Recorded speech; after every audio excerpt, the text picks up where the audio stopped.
తెలంగాణ రాష్ట్రంలో ఎంతోమంది గొంతుల్ని మనం చాలాసార్లు విని ఉంటాం. కానీ స్పాంటేనియస్గా ఒక సమస్య వచ్చిందనంటే ఆ సమస్య మీద పాట వినాలంటే మాత్రం ఒకే గొంతు గుర్తొస్తుంది. అది సుక్క రామనరసన్న. సుక్క రామనరసన్న ఈరోజు మనతో పాటు మన మీడియాలో ఉన్నాడు. అన్నని అడిగి తెలుసుకునేటువంటి ప్రయత్నం చేద్దాం. చాలా అంశాలు ఈ మధ్యకాలంలో అన్న మీడియాకు దొరకట్లేదు. చాలా సందర్భంలో అంటే తప్పించుకొని తిరుగుతానంటే తప్పు.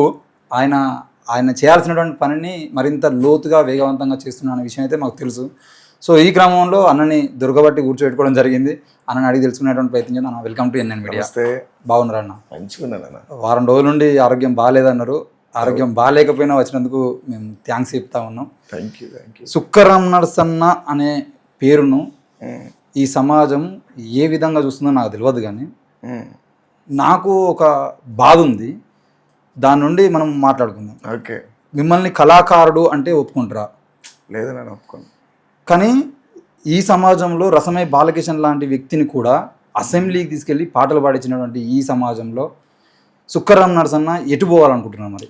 అంటే పాట పాడితేనే అసెంబ్లీకి పోతా అనుకుంటే పాట పాడా క్లియర్గా. ఎందుకంటే ఇప్పుడు మాట అని రేపు ఇంకో మాట చెప్పడం అది నాకు చేత కాదు. ఓపెన్గా పాట పాడి నువ్వు గద్దరన్న లాంటి వాళ్ళని ఒక మేధావిగా చూడలే సమాజం. ప్రజాయుద్ధాన ఒక ప్రజాగాయకుడనే మాట్లాడారు. నేను అలాంటి పేరు పొందేటువంటి ఇష్టం కానీ అసలు ఎలాంటి ప్రేమ లేదు దాని మీద. ఎందుకు లేదు అని అంటే ఇప్పుడు నేను పాట పాడితే కళాకారుడు అంటారు, రాస్తే కవి అంటారు, లేకపోతే ఇంకేదో అంటారు. మరి నేను పంచాయి కూడా చేస్తా కదా, దానికి ఏమంటారు? ఫైల్ మన్ అంటారా? నన్ను పెద్ద మనిషి అంటే ఫైల్ మన్ అంటారు కదా, పంచాయలు కూడా దింపుతుంటా పెద్ద మనిషి అంటారు. కాబట్టి ఏమంటే మనిషి చేసేటువంటి పనుల మేరకు మారిపోతుండాలి కదా, మారిపోతుండాలి. అంటే ఇక్కడ ఎందుకు కేవలం దళిత కోణంలో అని చూసుకోవచ్చా? దళితం నుండి వచ్చినటువంటి వాళ్ళను మాత్రమే కేవలం కళాకారులుగా ముద్రేసి ఉంచుతారా? ఇదే కళాకారులు పాటలు పాడేవాళ్ళు వేరే కులాల నుండి వచ్చేది అంటే వాళ్ళు నాయకులు అయితే లీడర్ అంటారు, బాయిసాబ్ అంటారు, అన్న అంటారు, మీరు అన్న పైల్వాన్ కూడా అంటారు. కానీ ఇక్కడ దళితులకు వచ్చేసరికి ఇప్పుడు సోమనం తీసుకున్నా ప్రజా వాగ్గేయకారుడు అని చెప్పి అన్న మాట్లాడితే గంటల కొద్దీ జనాలు వింటారు. అవును, ఓకే. రెంజల్ రాయేష్ గారు ఉన్నారు, ఆయన మాట్లాడితే గంటల కొద్దీ వింటారు. కానీ ఆయనను సంబోధించేటప్పుడు మాత్రం ఎందుకు కేవలం కళాకారుడు అంటారు? ఇప్పుడు రెంజల్ రాజేష్ అన్న కావచ్చు, సోమన్న కావచ్చు, వీళ్ళు మంచి స్పీకర్స్. బట్ వీళ్ళకు ఉన్నటువంటి పెద్ద సమస్య ప్రమాదం, వీళ్ళు సింగర్స్. ఎస్, అసలు ప్రమాదమే అనుకోవాలా? ప్రమాదమే. ఎందుకంటే నిన్ను లీడర్ కానియదు, అది నేను లీడర్ని కానియదు. నువ్వు ఎన్ని కథలు ఉన్నవాడు, నువ్వు ఎన్ని ముచ్చట్లు చెప్పు, నువ్వు ఎన్ని మేధావి లెక్చరీ, నిన్ను లీడర్ని కానియదు. ఎందుకంటే నువ్వు సింగర్.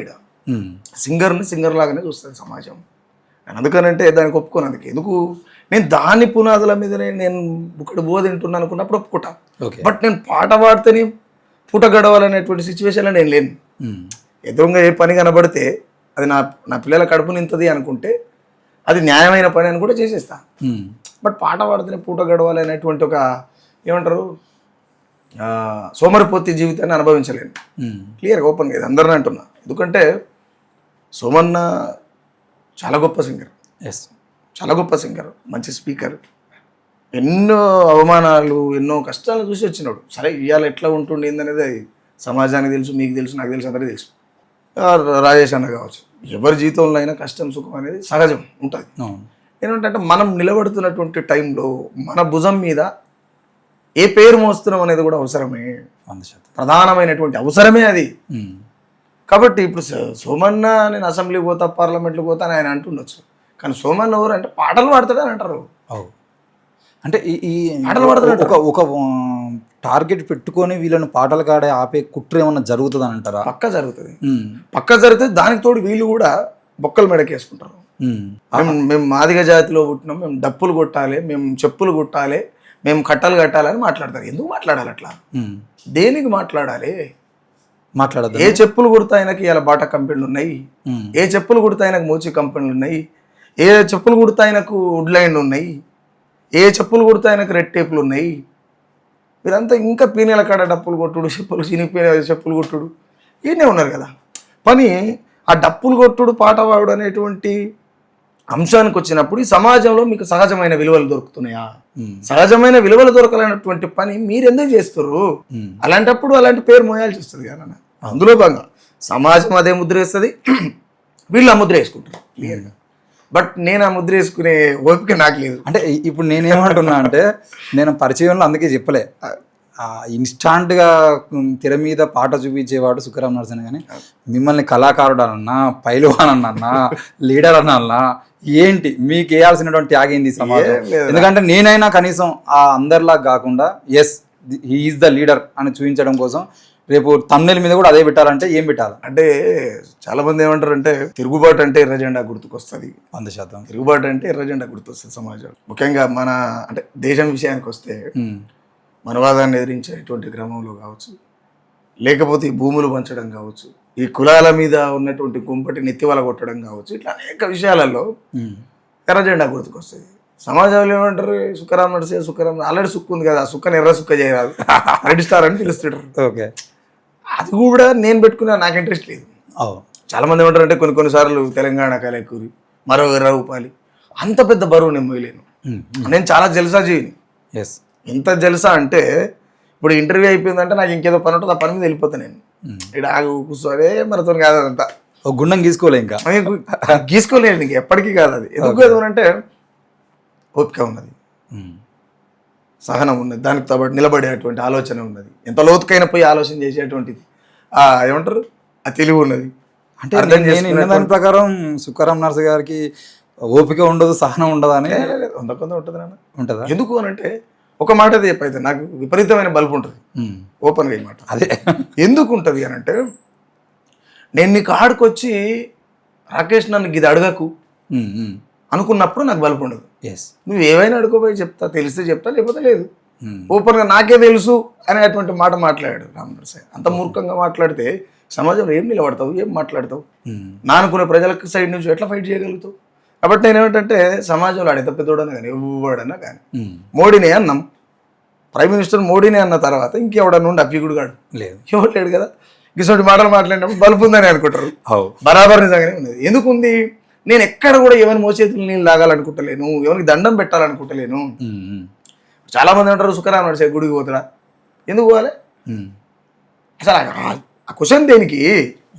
అవసరం లేదు కదా. ఒకవేళ పోతానా పోదాను అనుకుంటే అది నా పర్సనల్ కదా, నా వ్యక్తిగతం. అది నువ్వు పోతావా పోను, ఎందుకు ఇవన్నీ ఎందుకు నీకు? అంటే నేను రాజకీయాలు తిప్పే ప్రయత్నం జరుగుతుంది, ఓపెన్గా ఉంటా కాబట్టి బల్బు ఉంటుందని అనుకుంటా, నిజంగానే ఉందనుకుంటే కూడా ఇబ్బంది లేదు.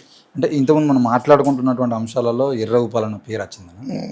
ఈ మధ్య కాలంలో కూడా గత వారం రోజుల క్రితం ఎర్ర సూర్య విడుదల చేసినటువంటి పాటలో కూడా తెలుసుకో లీడర్ అనే సాంగ్లో మీరు గొంతిచ్చిర్రు, ఒక పల్లవి వాడిన.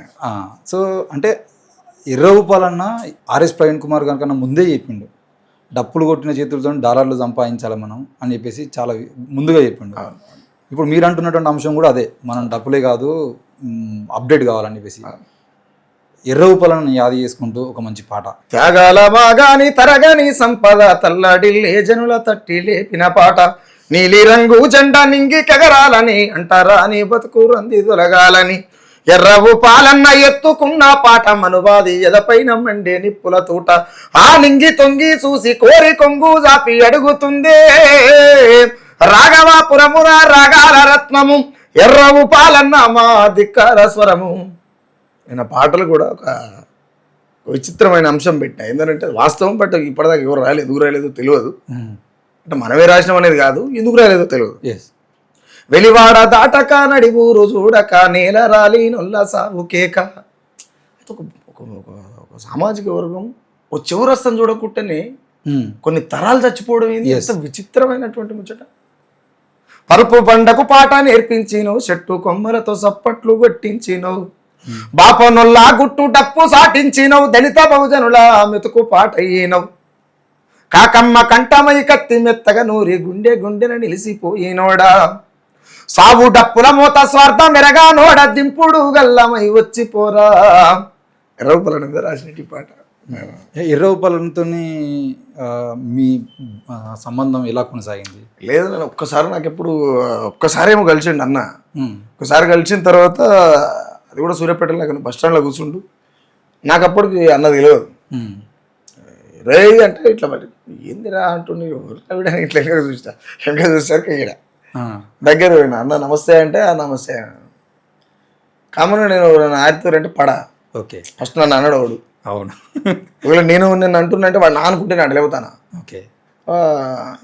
శుక్రరామ నరసేన వారు అంటే అవునన్నా అన్న. అప్పుడప్పుడు ఈ కళాకారుల మీద పాట రాసిన ఒక 7 years. అవునవును. ఏం రా పనికత్తి మెత్తగా నూరి చేసంచలో పెట్టుకొని తిరుగుతున్నట్టు అన్నాడు. నాకు అర్థం కాలే అప్పుడు. ఆయన చనిపోయిన తర్వాత పబ్లిక్ అంటుంటారు శుక్రరామ నరసేన తోటి ఇట్లున్నాడా అని సమాజం అంటుంటే ఈయన ముందే పసిగట్టి అన్నాడా. ఎస్. ఆయన చనిపోయిన తర్వాత అర్థమైంది అన్నమాట. ఆయనకు ఆ గుణం చాలా ఉంటుంది అన్న. వ్యక్తుల్ని చూడగానే భవిష్యత్తులో ఈ సమాజం ఏం ముద్రైపోతుందో ఆయన ముందే చెప్పగలుగుతాడు. అంటే ఆ కళాకారుల పాట కూడా నిజంగా ఆ కళాకారుల పాట గురించి, మీరు వాడిన పాట గురించి వ్యక్తిగతంగా మీ ఇద్దరం మాట్లాడుకున్నాం. మేము అంటే ఆ పాటను విన్నాం ఇద్దరం కలిసి. నాకు గుర్తుంది ఆ పాట, మీరు కళాకారుల మీద రాసినటువంటి పాట. ఎందుకంటే ఆయన కూడా రాసి పెట్టుకున్నాడు ఒక పాట, కళాకారులను ప్రశ్నిస్తూ ఒక పాట రాసి పెట్టిండు. అది మీరే మళ్ళీ ముందుబడి తీసుకురావాల్సి ఉంటుందేమో కూడా. ఖచ్చితంగా. సో అంటే 20 రూపాయలన్న తర్వాత ఈ సమాజానికి సంబంధించిన విషయంలో మీరు ఏ వ్యక్తి గురించి ఆ స్థాయిలో మళ్ళీ పాట రాయగలుగుతారు? రాయలేం. అంతేనా? ఓపెన్గా. ఎందుకంటే మనిషి ఏదో ఒక అవసరంతోనే పనిచేస్తున్నాను. 20 రూపాయలు ఏ అవసరంతో పనిచేయాలి? సమాజం బాగుండాలనుకోవడం అవసరం ఎట్లయితుంది? కానీ ఇప్పుడు ఉన్నోళ్ళు వాళ్ళ అవసరాల కోసం రాసేటువంటి ప్రయత్నాలు చేస్తున్నాడు. వాడు అసెంబ్లీకి పోవాలని పాట పాడుతున్నాడు. వాడు నేను అంబేద్కర్ తర్వాత అంబేద్కర్ నేనే అని చెప్పుకునేటువంటి స్థితిలో పాట పాడుతున్నాడు. ఇంకోడు అంబేద్కర్ మొత్తం నేనే నవిలి మింగినని ఒకటి మాట్లాడుతున్నాడు. ఎవరి స్వార్థాల కోసం వాళ్ళు మాట్లాడుతున్నాడు. సమాజ మార్పు కోసం పనిచేయాలనుకున్నటువంటి సందర్భాలు బహుశా చాలా తక్కువ చూస్తాం మనం. అంటే నేను నా ప్రశ్న, ఇప్పుడు ఎవరి టాలెంట్ను వాళ్ళు ఉపయోగించుకొని వాళ్ళ వ్యక్తిగత జీవితంలో ముందు పోవడంలో తప్పే ఉంటుంది. వ్యక్తిగతంలో పోవచ్చు, కానీ మనం వ్యవస్థలో ఏం చెప్తున్నాం అనేది కూడా అవసరమే కదా. మనం చెప్పిన స్టాండ్ మీద నిలబడగలగాలి కదా. అంటే కేవలం మన జాతుల్లో లేరు కదా. నేనేమంటున్నానన్నా, బుద్ధిజం చాలా గొప్పదని మాట్లాడతారు. అంటే ఇప్పుడు నీకు అర్థమయ్యే రీతిలో చెప్తాను నేను. బుద్ధిజం చాలా గొప్పది అంటారు. బుద్ధిజం తీసుకున్న వాళ్ళు అంత గొప్ప కాదు కదా. నీ బుద్ధి చక్కగా ఉంటే ఏ బుద్ధిజం అవసరం లేదు. క్లియర్. నీ బుద్ధి చక్కగా ఉంటే బుద్ధిజం ఎందుకు? నువ్వు ఏడున్నా బుద్ధిజం ఉన్నట్టే కదా. కొత్తగా జెండలు కప్పుకొని తిరగాల.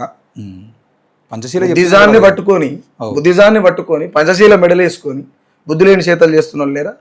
కాబట్టి అలాంటి వాళ్ళు ఉన్నప్పుడు ఎవరి మీద రాయలేం. బహుశా ఆతలు పెట్టేది రాస్తుందేమో కానీ గొప్పగా కోతలు కోసేది అయితే కుదరని పని, జరగని పని. అంటే మీరు సమాజంలో ఏ సమస్య, ఫర్ ఎగ్జాంపుల్ షర్మిల గారు పార్టీ పెట్టినప్పుడు షర్మిల గారి మీద అప్పటికప్పుడు పాట రాశారు. ఈటల రాజేందర్ అన్న పార్టీ బీజేపీలో పోయినప్పుడు మీరు ఆయన ప్రశ్నిస్తూ పాట రాశారు. సమాజంలో ఆఖరికి వారి వర్గీకరణకు ముందు కూడా ఇది ఎవరి ఎంఆర్పిఎస్ ఎవరిది కాదు అని ప్రశ్నించారు. తర్వాత వర్గీకరణ అంశంలో మాలల్ని కూడా ప్రశ్నిస్తూ పాట పాడారు. అన్ని అంశాలలో అంశం తెర మీదకి రాగానే పాట పాడినటువంటి వ్యక్తి. కానీ ఈ సమాజంలో గత కొన్ని రోజులుగా బీసీలకు 42% రిజర్వేషన్లు కావాలని చెప్పేసి ఫైట్ చేస్తూ ఉంటే, అది పెద్ద ఎత్తున ఉద్యమం జరుగుతూ ఉంటే సుఖరామ్ నరసని ఇప్పటివరకు పాట పాడలేదని బీసీల నుండి ప్రశ్న. రాసిన షూట్ చేసిన క్లియర్ ఏంది ఎన్డీ మ్యూజిక్ అనేటువంటి ఛానల్లో రిలీజ్ చేసిన దాన్ని. అవునా? అంటే మీ ఛానల్లో రాలేదని? అన్నిట్లలో వాడేటువంటి అంటే బీసీలు అనేటువంటి మంచి కాన్సెప్ట్ చెప్పినావు. ఈ దేశానికి ఎంత అయితే బలమో అంతే ప్రమాదం. ఎవరు? బీసీలు. ఓపెన్గా. ఎస్. ఎవరు మెజారిటీ వాళ్ళే ప్రమాదం జరుగుతుంది. ఎందుకనంటే నిన్నటి దాకా జాజల సీని అన్నదో సంఖ్యం, ఆర్ కృష్ణ అన్నదో సంఖ్యం, ఇంకో ఆయనదో సంఖ్యం. ఎవరి కాడ సంఘాలు పెట్టుకున్నప్పుడు నీ కులం నీదేనా, నా కులం నాదేనా, ఎవరి కులం వానికి అయినప్పుడు అది బహుజనవాదం ఎట్లయితుంది? ఎస్ కాదు. బీసీ వాదం ఎట్లయితుంది? దళిత వాదం ఎట్లయితుంది? కులాల వారిగా మీరు కలవలే. ఒక్క ఆయన పట్టుకొని వచ్చి బీసీ జెండా ఎగరాలంటే ఎగురుతుందా? వాళ్ళ దాంట్లోనే సఖ్యత లేదు. నేను అందులో కూడా ఏంటది, మేమెంతో మాకంతా అని ఎంత మొత్తుకున్నా ఏ రాజకీయ పార్టీ కులాల లెక్క తెలుసదన్నా. మీరు వాట ఎవరిని అడుగుతారు అసలు? ఫస్ట్ ఆఫ్ ఆల్ ఈ బీసీ ఉద్యమకారులందరికీ నేను ఇది సింపుల్ ప్రశ్న, వాట ఎవరిని అడుగుతుర్రు అంటున్నా నేను. వాట అడుగుతున్నా అంటే మీ నెత్తి మీద ఇంకా మిండేడోడు ఉన్నట్టు లెక్క. ఆడోడాడు. అవును. ఎవడాడు భయ్? వాటాలు అడుగుతారు ఏది నాకు అర్థం కాదు. వాటాలు ఇచ్చే జనాభా మీ దగ్గర పెట్టుకొని పీడికడి శాతం సరిపోయినటువంటి పీకడి శాతం లేనటువంటి వాళ్ళని పట్టుకొని ఎవరిని వాట అడుగుతారు? వాట అడుగుతుర్రు అంటేనే మీరు ఇంకా ఎతక తింటుర్రు అని అర్థం. మీరు ఇంకా అడక తింటుర్రు అని అర్థం. మీరు ఒక ఏమంటారు కుల సంఘాల బెగ్గర్స్ అని కూడా అనుకోవచ్చు. మీ పిల్లలకి ఏం నేర్పుతున్నారు? మీ పిల్లలకు మీ ఇళ్ళల్లో ఉన్నటువంటి మీ కడపలో పుట్టిన పిల్లలకు కూడా ఏ ఉద్యమం నేర్పుతున్నారు మీరు? వాట అడగడం ఏంది అసలు? నాకు అది విచిత్రం అనిపిస్తుంది. వాట అడగడం ఏంది? సింహాసనం మీది కావాలి కదా, రాజులు మీరు కావాలి కదా. ఎవడో రాజు అయితే పీకలేని రాజు చేసి ఆయన కాడికి ఊకే ఆయన పీటే చుట్టూ తిరుగుతారు. నాకు అర్థం కాదు. ఇంకొక మాట, రేవంత్ రెడ్డి 42% రిజర్వ్ చేయాలని చెప్పి బిల్లు పాస్ చేయాలని చెప్పి ధర్నాలు చేయడం, ఢిల్లీ లాంటి ప్లేస్లో జంతర్ మంతర్ల కాడ కూర్చోవడం ఇవన్నీ చేస్తున్నాడు. 42% అని ఒప్పుకుంటున్నటువంటి రాష్ట్ర ముఖ్యమంత్రి యనమల రేవంత్ రెడ్డి గారు 42% ఉన్నటువంటి వాళ్ళకు సీఎం పదవి ఉండాలనేటువంటి అంశం కూడా తెలిసి ఉంటుంది కదా. 100%. ఇప్పుడు నువ్వు ఏడుకోబోయి కొట్లాడే బదులు రేవంత్ రెడ్డి గారు రేవంత్ రెడ్డిని తీసుకొని పోయి కొట్లాడిపిస్తుండగా జాదల సీన్ అన్న 42% మేము ఉన్నాం, మీరున్నటువంటి సీఎం పదవిలో 119 మంది ఎమ్మెల్యేలను కూర్చోబెట్టి ఏకపక్షంగా తీర్మానం చేసి ఈ సీఎం పదవిని బీసీలకు ఇచ్చేయచ్చు అని అడగాలి కదా. మంత్రి పదవుల్లోనే 42% లేరు వీళ్ళు. అడగాలి కదా. 42% మీరు అని చెప్పి సీఎం ఒప్పుకుంటుండు స్వయంగా. ఒప్పుకునేటువంటి సీఎం మీకు సీఎం ఇవ్వచ్చు కదా. ఈ మాట ఎందుకు అడగాడు జాదల సీన్ అన్న? అడగాల వద్దా? న్యాయబద్ధమా కాదా? న్యాయమే. ఇది అడగాల కదా. ఆయన తీసుకొని పోయి ధర్నాలు చెప్పి చూడేంది కదా.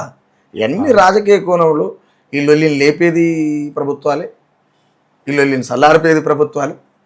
ఇక్కడ అంతా ఏముండదు నన్ను ఆ పూట రాజకీయాలు చేసేటువంటి కుల సంఘ లీడర్లు ఉన్నారు. అది ఎంతవరకు ముందర పడుతుంది అనేది చూడాలి మనం. అంటే మొత్తానికైతే బీసీల కోసం పాట రాష్ట్రాలు చాలా గొప్ప విషయం అన్న. ఈ బీసీ ఉద్యమంలో కూడా మీ పాత్ర ఏ రకంగా ఉండబోతుంది మరి? ఖచ్చితంగా ఉంటుంది. ఎందుకు ఉండదు? ఎందుకంటే ఎస్సీ ఎస్టీ బీసీలు అంతా కలిసి ఉండాలనేటువంటి వాదానికి ఏకీభవించటంలో మనం.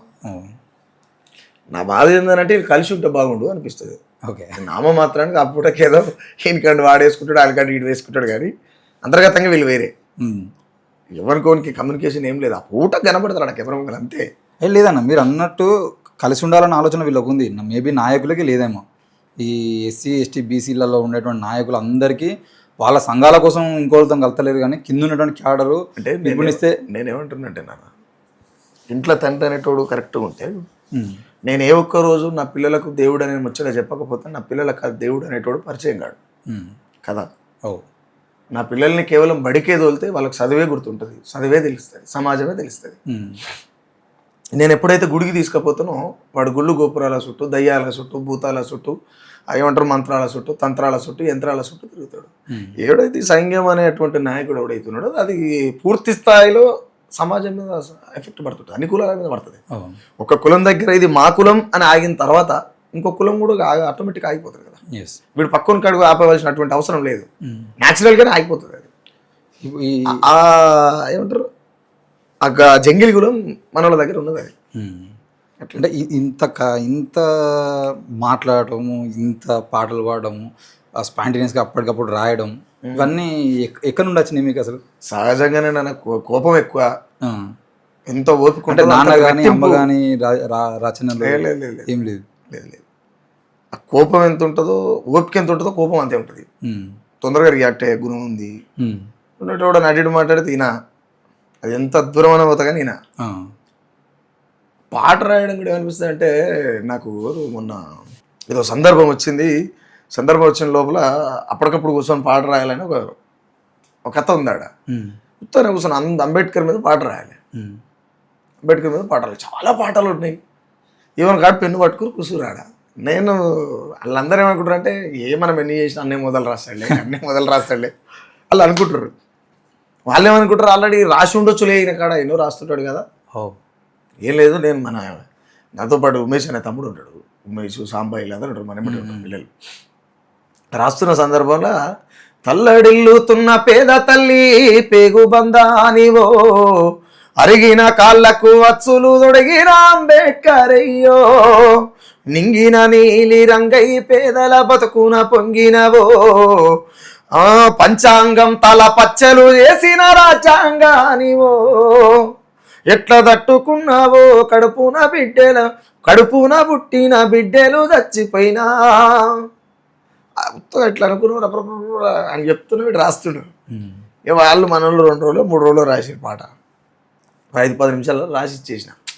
నువ్వు ఎప్పుడైతే పెయిన్ తీసుకోగలుగుతావో అప్పుడు మాత్రమే రాయగలుగుతున్నాను. అది రాయడం పెద్ద గొప్ప ఏం కాదు, అప్పటికప్పుడు రాయడం లేకపోతే అప్పటికప్పుడు మాట్లాడడం అంత గొప్ప ఏం కాదు. అంత చాలా మంది ఏం చెప్తారంటే నేను అట్లనే, అంత ఏముండదు.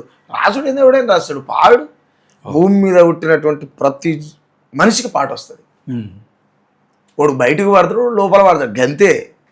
ఈ పాట పాడిన వాళ్ళు అంత పెద్ద అది, ఇప్పుడు రాసిన వాళ్ళు అంత పెద్ద అది, అట్లా ఏముండదు. ఎవరి తరహాల ఎవరి స్థాయికి వాళ్ళు రాస్తుంటారు, పాడుతుంటారు. కొంతమంది అంటే అప్పటికప్పుడు రాయగలుగుతారంటే వాడు విపరీతంగా దాన్ని ప్రేమించగలగాలి, విపరీతంగా వాడు ఆ పెయిన్ తీసుకోగలగాలి కదా. ఇప్పుడు ఇంత గొప్పగా రాసేటువంటి సుక్కరాం నరసన్న వ్యక్తులకు లేదంటే ఎవరికైనా అవసరం ఉంటే పాట రాసేటువంటి పరిస్థితి ఉంటుందా? ఏ కష్టం ఎందుకు అంటే నేను బతకలేకపోతే అది వస్తుందేమో. ఓకే, నేను దీన్నే నమ్ముకుంటే ఆ బాధ వస్తుందని రకరకాల పనులు చేస్తుంటా. నేను ఇదే నమ్ముకొని దీని మీద నిలబడితే చేయాల్సి వస్తుంది ఆ పని, ఆ తప్పు చేయాల్సి వస్తుంది. కాబట్టి ఆ తప్పు చేసేటువంటి ఇంట్రెస్ట్ కానీ ఓపిక కానీ లేదు. ఎందుకు కొంతమంది వ్యక్తుల గురించి వాళ్ళు చేస్తున్నటువంటి కృషి, వాళ్ళు చేస్తున్నటువంటి పని గొప్పదైతే రాయొచ్చు కదా.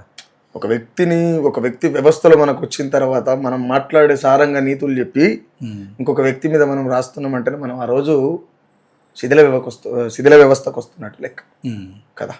ఒక వ్యక్తిని పొగిడిన తర్వాత తెల్లారి సమాజానికి ఏం చెప్తావు? సమాజానికి ఏం చెప్తావు? ఎవరి కోసం ఎందుకు పాడుతున్నావు? నువ్వు బతకలేక పాడుతున్నావు.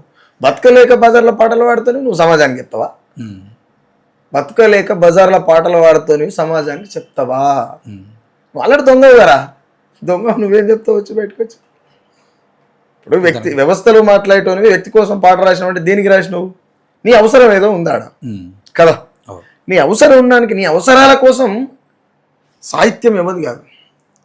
ఫస్ట్ ఆఫ్ ఆల్ ఇక్కడ ఏంటంటే, మీరు ఇందాక నన్ను అన్న మీరు అనుకోకుండా రాసేస్తారు, పాడేస్తారు, లేకపోతే మాట్లాడతారు, ఇంకేదో చెప్తుంది. చాలామంది ఏమంటారు నేను అక్షరం అట్లా అనుకుని రాసిన, ఈ అక్షరం ఏముండదు ఇక్కడ, అంత పనికి మేళ ముచ్చట చెప్తారు కొడుకులంతా. ఓకే, ఏముండదు. నేను ఒక మాట ఏమంటే, గట్టిగా మాట్లాడితే నేను ఈ మాట వల్ల శ్రీశ్రీ బతుకుంటే కూడా నా వయసుకి మాట పెద్దదైతుండొచ్చు, కానీ ఇదే నిజం. నిజం మాట్లాడాలనుకున్నప్పుడు వయసుతో పాడలేదు కదా నా. కాబట్టి నేను అంటే ఖచ్చితంగా ఇదే నిజం.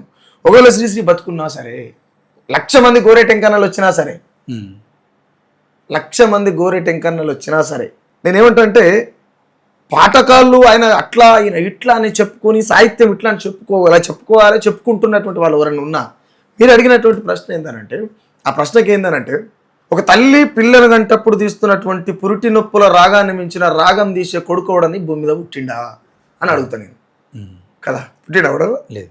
కాబట్టి పాడడం రాయడం అంత సహజం అంటే ఏముండదు.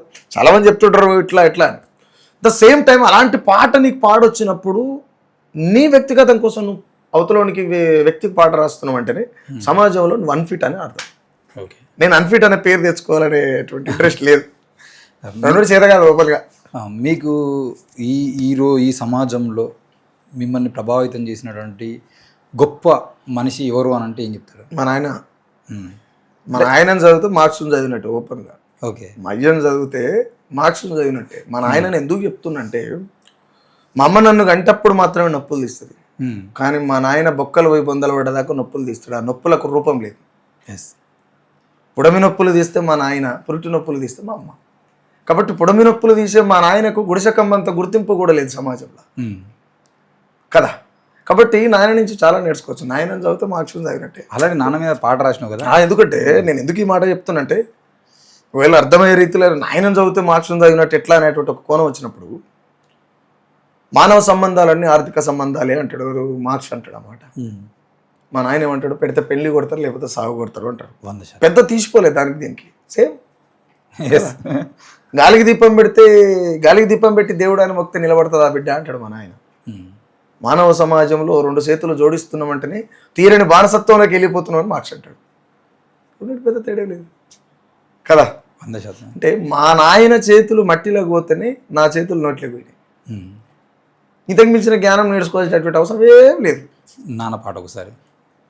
నాయనా ఉండలేక రాస్తినే ఓ అక్షరం, నేనెంత రాసిన చెప్పాలేనులే నీ జీవితం, కాలానికి పెద్ద కొడుకువు, కంట నీరుకును పెద్ద దిక్కువు, పిండి కొమ్మోలే వెరిగేటి మమ్ముల, నీ జీతం లేని కాపలా, నాయనా ఉండలేక రాస్తినే ఓ అక్షరం, నేనెంత రాసిన చెప్పాలేనులే నీ జీవితం. మా అమ్మను మనువాడినప్పుడే కాలి మెట్టెల్లో నీ కంటి చూపులే.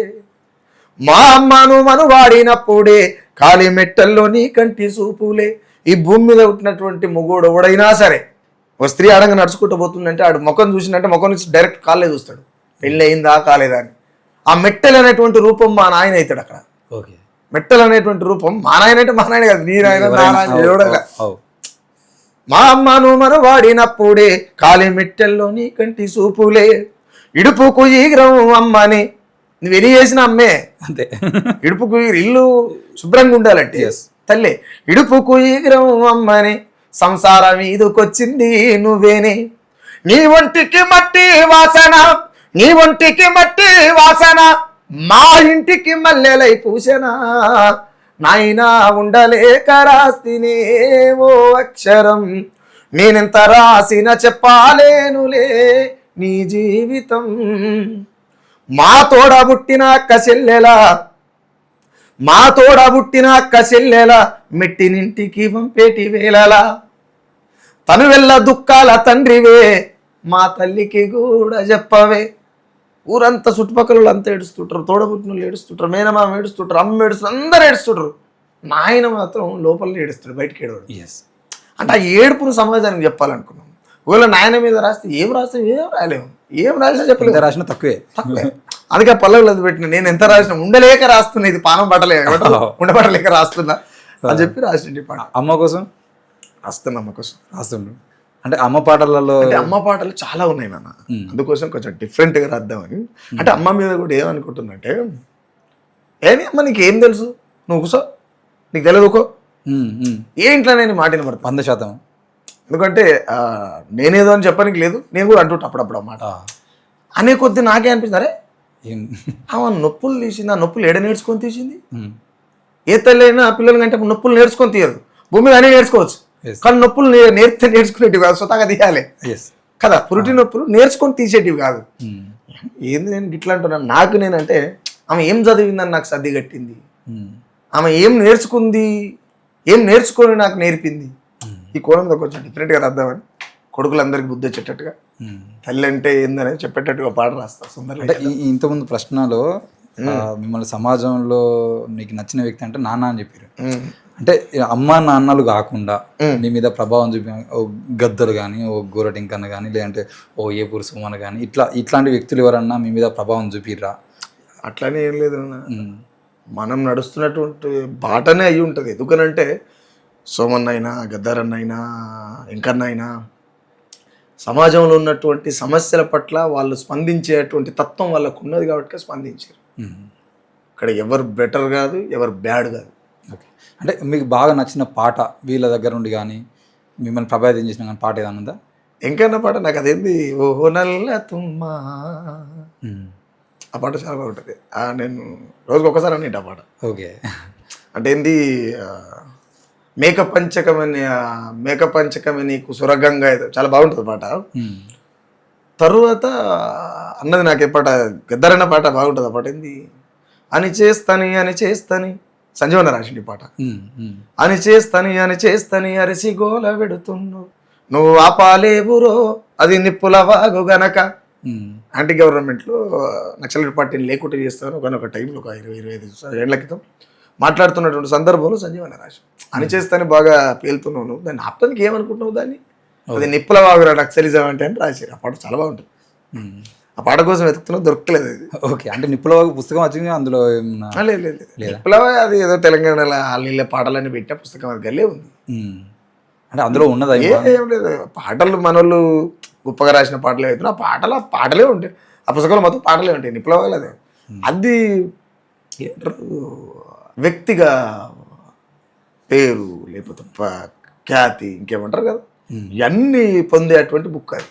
ఓకే, అంటే ఇప్పుడు మనము ఇప్పుడు ఎవరు సంజీవన రాసినటువంటి పాటను ఈరోజు మాట్లాడుకుంటున్నట్టుగా గత 10 ఏళ్ల పాలన గురించి మాట్లాడుకున్నప్పుడు ఏ పురుషు మన పాట గుర్తొస్తుంది, యువని పాలైంది తెలంగాణ అని చెప్పేసి. రేవంత్ రెడ్డి అధికారంలో రాగానే మీరు కూడా ఒక పాట రాసిర్రు, సుందర యజ్ఞం కేంద్రంలో దాని మీద పెద్ద సభ కూడా పెట్టిర్రు. ఎందుకు మరి కేసీఆర్ మీద వచ్చినటువంటి పాటలు రేవంత్ రెడ్డి మీద ఎందుకు రాలేకపోతున్నాయి? అంటే ఇక్కడ విషయం ఏంటంటే ఇప్పుడు రేవంత్ రెడ్డి మీద రాయాలంటే కూడా సుఖరామ నరసి ఒకటే రాయాలి, సుఖరామ నరసి ఒకటే రాయాలి. అంటే నా డౌట్ ఏంటంటే యోని పాలయ్యిందిరో తెలంగాణ అనే పాట ఇప్పుడు రేవంత్ రెడ్డి కూడా వర్తిస్తే కదా, మన పాలు కాలే కదా ఇంకా తెలంగాణ. అంటే ఇప్పుడు అదే యువని పాలైందన్న సోమన్నని ప్రజాపాలన అయ్యారో తెలంగాణ రేవంత్ అన్న వేయలేరు అని అంటున్నాడు. కాబట్టి నేను అందుకే అంట వ్యక్తుల మీద రాస్తావంటే రాయనికి లేదు. సోమన్న కాంగ్రెస్ పార్టీ కళాకారుడు ఓపెన్గా, అవునన్నా కాదన్నా అదేగా, నేను చెప్పుడు కాదు. సోమన్న కాంగ్రెస్ పార్టీ కళాకారుడు. ఇక లేదు ప్రజల తరపున ఎవడని ఉన్నాడు అంటే సుఖరామ నరసి ఎక్కడ ఉండి అనేది ప్రజల యొక్క అభిప్రాయం.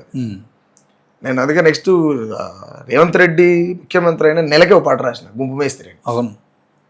ఆకాశమంతా పందిరి చేసి డప్పు కొమ్ములతో సందడి చేసి చుట్టాలనంత ఇంటికి పిలిచి ఇస్తరాకులు అన్నం వేసి అంచుల తొక్కకు అమ్మకు చెప్ప ఢిల్లీకి పోయి కొడుకును కలిసి తిరిగి తీరం చేరేసరికి వేసిన అన్నం పాసే పాయే మెచ్చి మెడల దండేసిండ్రో తన కుల పోర్లను కూడేస్తుండో కా గుంపు మేస్తిరి గుణమేందో దినదినము అడగండో. పాట రాసిన రాస్తే కొండల రెడ్డి రకరకాలుగా చాలా ఇబ్బంది పెట్టిండే. ఓపెన్ చెప్పిన అన్న మీరు ఏం చేయాలనుకుంటే అది చేసుకోండి, ఇబ్బంది ఏం లేదు నాకు. బెదిరింపులు వచ్చినాయా? మీరు ఏం చేయాలనుకుంటే చేసుకోరు, ఇబ్బంది అస్సలు లేదు నాకు. ఎందుకు లేదు? ఎలాంటి ఆశ లేదు, ఎలాంటి ఆశ లేదు. ఎందుకు ఆశ లేదు? బతకడం తెలిసినోడిని. ఓకే, బతకడం అర్థం కానోడే బానిసలాగా బతుకుతాడు. నేను బతకడం తెలిసినోడిని, ఇష్టం వచ్చింది. షర్మిల కావచ్చు, ఈటల రాజన్న కావచ్చు, కేసీఆర్ కావచ్చు, కేటీఆర్ కావచ్చు, సంతోష్రావు కావచ్చు, చాలా చాలా చేసారు.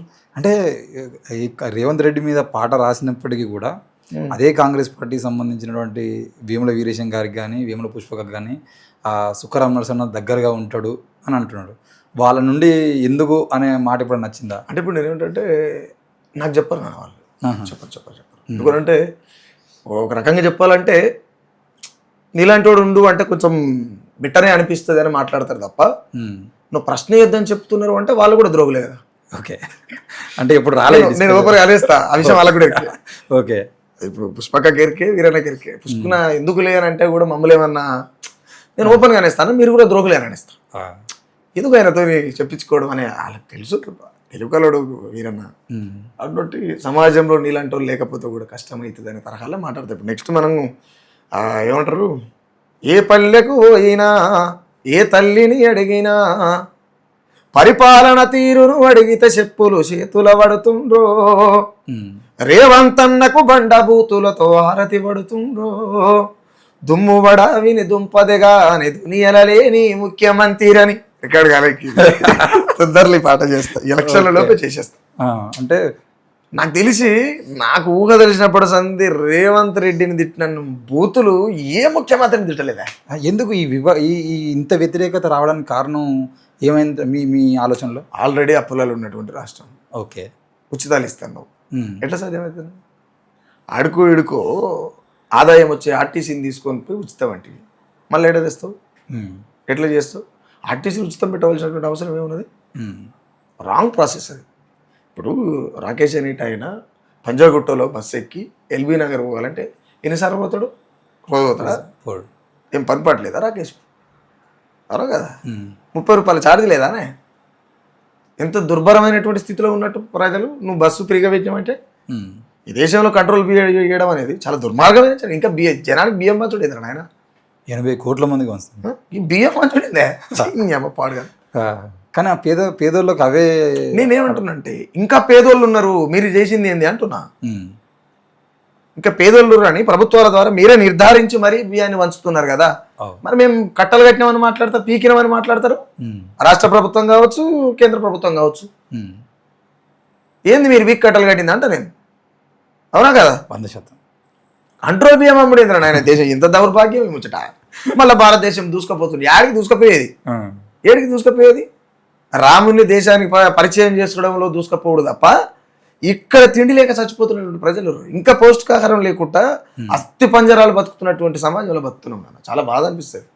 నేను కొన్ని ప్రాంతాలు తీసుకపోతే ఎప్పుడైనా సందర్భం దొరికినప్పుడు అసలు అన్న వీళ్ళు మనుషులేనా అని అనిపిస్తుంది. వాళ్ళ ఒంటి మీద కండ అనేది కనబడదు, ప్లాస్టిక్ కవర్ లాగా ఉంటుంది శరీరం. బొక్కలన్నీ క్లియర్ కనబడుతుంది, అస్థి పంజరమే. కాకపోతే ఆ అస్థి పంజరానికి జీవం అనేది ఒకటి ఉంటుంది అంతే. ఇది ఆ పూట బతుకుతుంటారు. అట్లా కంట్రోల్ బియ్యం పంచేటువంటి సమాజంలో మనం బతుకున్నాం అంటే ఏంటి అసలు? పోని పంచినవు, కూటికి లేని వాళ్ళు ఈ సమాజంలో ఉండరు అని చెప్పి పంచినవు. నువ్వు 6 కిలోలేనా? సగటు మనిషి 6 కిలోలతో నెల గడుపుతాడా? లేదు. విచిత్రం ఇది. ఉచితాలు ఎవడి అన్నాడు. అంటే జనాలు కూడా ఉచితాలు చూసి ఏ పార్టీ ఎక్కువ పథకాలు ఇస్తే ఆ పార్టీకి ఓటేసేటువంటి పరిస్థితిలో ఉన్నారు. అంటే ఇక్కడ విషయం ఏంటంటే ఏ వ్యవస్థనైనా ఆర్థిక మూలాల మీద దెబ్బ కొడుతుంది. అనాదిగా అదే జరుపుకుంటూ వచ్చింది కదా. ఇచ్చేటోడు ఆడిస్తే ఇటు తీసుకుంటుండంటేనే వీని కాడ లేదని అర్థం. ఒక తల్లి వ్యభిచారం చేయడంలో తప్పు లేదు, ఓపెన్గా. ఒక తల్లి వ్యభిచారం చేయడంలో తప్పు లేదు, కానీ బలిసి వ్యభిచారం చేస్తేనే తప్పు. బతకలేక శరీరాన్ని అమ్ముకుంటే తప్పే లేదు, ఓపెన్గా చెప్తున్నాను ఇది. కానీ బలిసి వాళ్ళు అమ్ముకుంటారు చూసినావు, దాని వ్యభిచారం అనాలి. ఒక సగటు తల్లి తన కుటుంబాన్ని గడపలేక, తండ్రి తాగుబోతాయి రోడ్డు మీద పడుకుంటానో, లేకపోతే ఏమంటారు అనుకున్న స్థితిలో పని దొరకకపోవడం, ఇంకేదైనా కావచ్చు, ఏ కారణమైనా ఇది ఉండొచ్చు. తన ఇంటి కోసం ఒక తల్లి శరీరాన్ని అమ్ముకుంటుంది. ప్రాణం కంటే విలువైనటువంటి మానాన్ని అంగట్లకి తీసుకుపోయి కుదవబెట్టి ఆ ఇల్లును గడుపుతున్నటువంటి తల్లిది వ్యభిచారం ఎట్లయితుంది? బలిసి రాజకీయాలు చేసి ప్రజల రక్తం తాగుతున్నటువంటి కొడుకులు వీళ్ళు కదా వ్యభిచారం చేస్తున్నది. దీన్ని వ్యభిచారం అన్నారు. దాని వ్యభిచారం అన్నికి లేదు. అవసరమైతే వాళ్ళ కాలు మొక్కినా తప్పు లేదు. మీరు 2 పాటలు వర్గీకరణ సంబంధించినటువంటి అంశం జరుగుతున్నప్పుడు మాలల మీద ఒక పాట పాడారు, మాదిగల మీద ఒక పాట, అంటే మాదిగల మీద కాదు, మాదిగ దండోరా ఎవరిది కాదని పాడవాడు. ఒక్కసారి ఆ 2 పాటలు. అంటే నేను ఏమంటానన్నా, చాలా అవుతుంది నాకు ఆ పాటలు గుర్తులేదు, బట్ పాడతా. ఏ ఒక్కరి సొత్తు కాదు మాదిగ దండోరా, కోట్లాది మాదిగల గుండె దరువు కాదా, మనిషిని మనిషిగా చూడని మతతత్వపు చాడ, మాదిగ జాతిని మద్దతు పలకమంటే ఎలా, విశ్వరూపమంటూ నీ రూటు మార్చినావా, జాతి పెద్ద దిక్కువు నువ్వు కాళ్ళను పడతావా. నా క్వశ్చన్ ఏంటంటే, వర్గీకరణ అవుతుంది, వర్గీకరణ అయితే అయిన తర్వాత ఇక్కడ మాదిగ ఉపకులాలు చాలా గొప్పగా బతుకుతాయి, అది ఇష్యూ ఏదైనా అయి ఉండొచ్చు. ఇక్కడ జాతి మేలు అనేటువంటి పదంతో ఈ కాళ్ళు మొక్కేటువంటి ప్రాసెస్ ఏదైతుందో, ఆ ప్రాసెస్ 30 ఏళ్ల కింద మొక్కితే ఈ జాతులు బాగుపడు కదా. 30 ఏళ్ళు చేసింది కాళ్ళు మొక్క ఉద్యమమేనా? కాదు. కరెక్ట్ అయిన క్వశ్చన్ అయినా కాదా? 100%. 30 ఏళ్ల కిందనే మొక్కేస్తే అయిపోయేది కదా. 9 మంది చచ్చిపోకపోదురు, 30 ఏళ్ళ జీవితం ఆగం కాకపోవు. వర్గీకరణ కూడా 30 ఏళ్ళ ముందే ఓపెన్గా. ఇది అంటే మనం మందకృష్ణని అనే అంత మన కాడ ఉందా లేదా నాకు తెలియదు, కానీ ఓపెన్గా అయితే ఒక మాట అయితే చెప్పగలుగుతాం. ఈ 30 ఏళ్ల కాలంలో ఈ ఎంఆర్పిఎస్ అనేటువంటి నేతృత్వం నుంచి ఏ ఒక్కడు కూడా అసెంబ్లీ పార్లమెంట్లో పోయిన దాఖలాలు లేవు. నేను అందుకే అంటే కుల సంఘాలు, అది బీసీ సంఘాలు కావచ్చు, ఎస్సీ సంఘాలు కావచ్చు, ఏ సంఘాలనే కావచ్చు, మీరు ఉద్యమకారులను తయారు చేయడం బంద్ చేయాలి. ఫస్ట్ ఆఫ్ ఆల్ ఓకే, ఉద్యమకారులను తయారు చేయడం బంద్ చేయాలి. ఎందుకు బంద్ చేయాలి? రాజకీయపరమైనటువంటి ఉద్యమాలు నేర్పుడు మీరు. రాజకీయపరమైన ఉద్యమాలు నేర్పినప్పుడే మీరు ఎవరినైతే మొక్కుతున్నారో బాబాసాహెబ్ అంబేద్కర్ ఆయన అనుకునేటువంటి మాస్టర్కి మీ చేతులకు వస్తుంది. కానీ మీరు అంటున్నట్టు రాజకీయంలోకి వచ్చినటువంటి ఆర్ఎస్ ప్రవీణ్ కుమార్ని గెలిపించుకోవడం కోసం కూడా ఎవరు కష్టపడలేదు మరి. అయితే నేను అదే చెప్తున్నాను. ఆర్ఎస్ ప్రవీణ్ కుమార్ వచ్చిన తర్వాత ఏ కోణం నుంచి వచ్చినావు, ఏ ఐడియాలజీ నుంచి వచ్చినావు, ఏం చేసినావు అన్నిటికీ లెక్కలు ఉంటాయి కదా. ఉద్యమకారుడు ఏం కాదే ఆయన, పొలిటికల్ లీడర్ ఏం కాదే, ఉద్యమం 2 ఒకటి ఎట్లయితే కాదు కదా. గట్టిగా మాట్లాడితే నేను అన్న మీద రాసి ఒక పాట చేసిన, ఏమయ్యింది ఆర్ఎస్పీ సేదయ్యిందా బిఎస్పీ అని. చాలా పచ్చగా రాసిన పాట. మీరు అందరి మీద రాసేట్లే. అంటే నేను ఏమంటున్నంటే నాన్న, ఈ కుల సంఘాలు ఏవైతున్నావు, మందకృష్ణ అన్న కావచ్చు, జాదలసీన అన్న కావచ్చు, ఆర్ కృష్ణ అన్న కావచ్చు, ఇంకెంతమంది ఉంటే అంతమంది, మీరు ఉద్యమకారులని, ధర్నాలు చేసేటోళ్ళని, రస్తరోకలు చేసేటోళ్ళని వీళ్ళని తయారు చేయకుర్రి, టైం వేస్ట్ చేయకండి. ఈ 30 ఏళ్ళల్లా ఎంతమంది అనగారిన బిడ్డలు రాజకీయ నాయకులు 5 రోజేమో జీవితం అంతా వేస్ట్ అయిపోయింది. దానివల్ల నాకు ఒక డౌట్ అన్న, ఇప్పుడు కేసీఆర్ను గద్దెదించడం కోసం కష్టపడి రేవంత్ రెడ్డిని గద్దెకెక్కించినాం. ఆ రేవంత్ రెడ్డిని ఎక్కించే బదులు గుడ్డోడో కుంటోడో ఏదో ఒకటి మనం ఎక్కించుకుంటే తప్పేంది? మంచిదే కదా. నేను చెప్పేది కూడా అదే రేవంత్ రెడ్డి ఎక్కించుకోవడం కోసం, గద్దెని ఎక్కించుకోవడం కోసం కోదండరామరెడ్డి, షర్మిలారెడ్డి ఇద్దరు వాళ్ళ పార్టీలను విలీనం చేశారు. ఇట్లా వీళ్ళు అధికారంలోకి వచ్చినప్పుడు మీరు అడుగుతున్నారు కదా, ఇప్పుడు ప్రవీణ్ కుమార్ అనే వ్యక్తికి ఉద్యమం లేదు అని చెప్పేసి, ఇప్పుడు తీన్మార్మలన్న రాజకీయ పార్టీ పెడితే కూడా చాలామంది తీన్మార్మలను వ్యతిరేకిస్తున్నారు. అరే రేవంత్ రెడ్డి, కేసీఆర్ లాంటి అగ్రకుల వాళ్ళ కన్నా వీళ్ళను ఎందుకు మనం మోయద్దు, వీళ్ళని మోస్తే తప్పేంది అనేది ప్రశ్న. ఎంత చెప్పినా కానీ దళిత బహుజనుడో రాజన్న ఎండ్రికిచ్చాలోలే ఎక్కి జారేరో ఏమి చేతు అప్పటి పూటకే ఆరాట పడుతూ దళిత బహుజనుడు వెనుకొచ్చే ముప్పును ఎవడెరగాడాజే ఎట్లా చేతూ ఇలా పూటకేదో చేస్తుంటారు. ఇప్పుడు రేవంత్ రెడ్డిని నిలబెట్టినాం, లేకపోతే కేసీఆర్ని నిలబెట్టినాం, ఈ నేపథ్యాన్ని మాట్లాడుకుంటా పోతే ఆ రోజు కేసీఆర్ని నిలబెట్టింది కూడా యావత్ తెలంగాణ సెంటిమెంటే. ఆ తర్వాత అదే కేసీఆర్ని కులగొట్టింది కూడా ఇంత కష్టపడి తెచ్చుకున్న తెలంగాణ కాకులు గద్దలు మేజినట్టుగా ఉందని చెప్పి ప్రజలు రియలైజ్ అయితే మీడియా రియలైజ్ అయితే కళాకారులు నీలాంటి వాళ్ళు నాలాంటి చాలామంది ఇట్లా రియలైజ్ అయిన తర్వాతనే ఆయన ఇంటికి పోయిండు. రేవంత్ రెడ్డి పబ్లిక్లోకి వచ్చిండు, సీఎం అయ్యిండు. రేవంత్ రెడ్డి కూడా అదే చేస్తాడు. కానీ ఇదే మాట ఎందుకు వీళ్ళు ఇక్కడ ఎవరైతే నాయకులని చెప్పుకున్నటువంటి వాళ్ళు ఎవరైతే ఉన్నారో ఎనగారిన సంఘాల నాయకులు ఉన్నారు కదా, ఈ నాయకుల స్టాండ్ మీద లేరు నాన్న, లేరు అస్సలే. ఇక్కడ 100 కొంద తప్పు వాళ్ళదే. ఈ రాజ్యం ఖరాబ్ అవుతున్నదంటే కుల సంఘ నాయకులు వాళ్ళు చేస్తున్నటువంటి తప్పులే. ఎలక్షన్ వచ్చిందంటే నా కులం ఓట్లు గిన్నున్నాయని చెప్పి కొట్లాడే వాళ్ళు ఈడ కుల సంఘ లీడర్లు. ఇప్పుడు మందకృష్ణ మాదిగ సామాజిక వర్గం నుంచి మందకృష్ణ మాదిగ నన్ను తీసుకుంటే వర్గీకరణ చేస్తుంటే ఓట్లు వేస్తామని చెప్పి స్వయాన ఆయనే పోయి బీజేపీ ప్రచారం చేశాడు. బీజేపీ మనవాదంలో కూడుకున్నటువంటిది, ఆర్ఎస్ఎస్ విధ్వంసాలు సృష్టిస్తుంది, రాముని పేరు చెప్పి రాజకీయం చేస్తుందని కృష్ణ నాకు తెలియదా? తెలుసు. అదే కృష్ణ ప్రచారం చేసిన తర్వాత వీళ్ళు ఎన్నడూ ఏకమవుతారు? ఎట్లా ఏకమవుతారు చెప్పు నువ్వు? ఇప్పుడు జాదుల సీన్ అని ఉన్నాడు, ఎలక్షన్లు వచ్చిన తర్వాత ఆయన ఎవరికి సపోర్ట్ చేస్తాడో తెలియదు, ఏమైతుందో తెలియదు. ఆ ఎలక్షన్లు అయిపోయిన దాకా ఎవరేం మాట్లాడరు. అవును, ఎవరు ఏ గూటి కిందరో కూడా ఎవరికేం తెలియదు. మన కృష్ణన్న బహిరంగంగా బయటకు వచ్చిండు, ఇక మిగతా వాళ్ళు అయితే అసలు కనబడరు. అది ఏడ ఉండు ఆ ఎలక్షన్లు అయిపోయేదాకా వెతుకులాటలు ఉంటారు. వీళ్ళు వెతుకులాటలు ఉంటారు. అంటే ఎవరు గెలిస్తే వాళ్ళ దగ్గర పుష్పగుచ్చ పట్టుకుని అంతే వెతుకులాటలు ఉంటారు. ఎలక్షన్లో మేము గింత పేర్లు చెప్పుకుంటే ఒక్కొక్కడు ఉరిపెట్టుకొని సావాలి ఇళ్ళలో, కానీ వద్దని వదిలిపెడుతున్నారు బతకని అని. అంటే అట్లా వదిలేస్తారా? వదిలేస్తారు ఓపెన్గా. ఎందుకు అంటే చచ్చిపోతారు. ఉత్తపుదాన్ని ఉరిపెట్టుకొని సావాలి కొడుకులు ఒక్కొక్కడు. ఎందుకు వీడు ఓడోడు ఏడ పైసలు తెచ్చుకోండు, ఎన్ని తెచ్చుకోండు, ఏ మేలకాడ ఎన్ని తెచ్చుకోరు, బై ఎలక్షన్లలో ఎన్ని తెచ్చిర్రు, లేకపోతే పోలింగ్ ఎలక్షన్లలో ఎన్ని తెచ్చిర్రు, అన్నిటికీ మనకు పోనీ అని వదిలిపెడుతున్నాయి. ఎందుకంటే అప్పుడు ఇప్పుడు ధర్నాలు రస్తారో ఒకరు చేసుకొని బతురు కదా, బతకని అని వదిలిపెడుతున్నాయి. ఇంత మాట్లాడేటువంటి సుఖరామ్ నరసన్న వెనుక కూడా ఎవరైనా ఉన్నారేమో అనే డౌట్ వస్తే మీరేం సమాధానం? ఏముండదు అన్న, మనకున్నటువంటి ఆలోచన. అంటే నేను చాలామందిని దగ్గర నుండి గమనించిన క్రమంలో రామ్ నరసన్న ఎదుగుతుండు లేదంటే ఇంకొక వ్యక్తి ఎదుగుతుండు అని అంటే ఎదుగుతున్న దగ్గరికి ఆటోమేటిక్గా మంచికో ఏదో క్రమంలో మనల్ని ఫస్ట్ పంపిస్తారు. అరే నేను ఒకసారి సార్ కలుతా అన్నాడు, ఒకసారి నేను ఆయన కలుతా అన్నాడు అని చెప్పేసి తీసుకుపోయి మెల్లగా వాళ్ళ ముద్ర వేసేటువంటి ప్రయత్నం జరుగుతుంది. అట్లాంటి ముద్ర మీ మీద వేసేటువంటి ప్రయత్నం జరగలేదా? చాలాసార్లు జరిగింది. ఇక్కడ లొంగలేదా? పవన్ కళ్యాణ్ ఒక సినిమాలో డైలాగ్ చెప్తారు కదా, ఏదో ఒక సున్న దగ్గర ఎవరొకరు పడిపోతారని. లేదు, అట్లా పడదు. సున్న దగ్గర పడిపోయేది అడవిల, నేను కాదు కదా, మొగని కాదు. నేనేమంటే అట్లా చాలా జరిగినాయి. చాలా చాలా పెద్ద పెద్దోళ్ళు ఆ ప్రయత్నం చేసారు.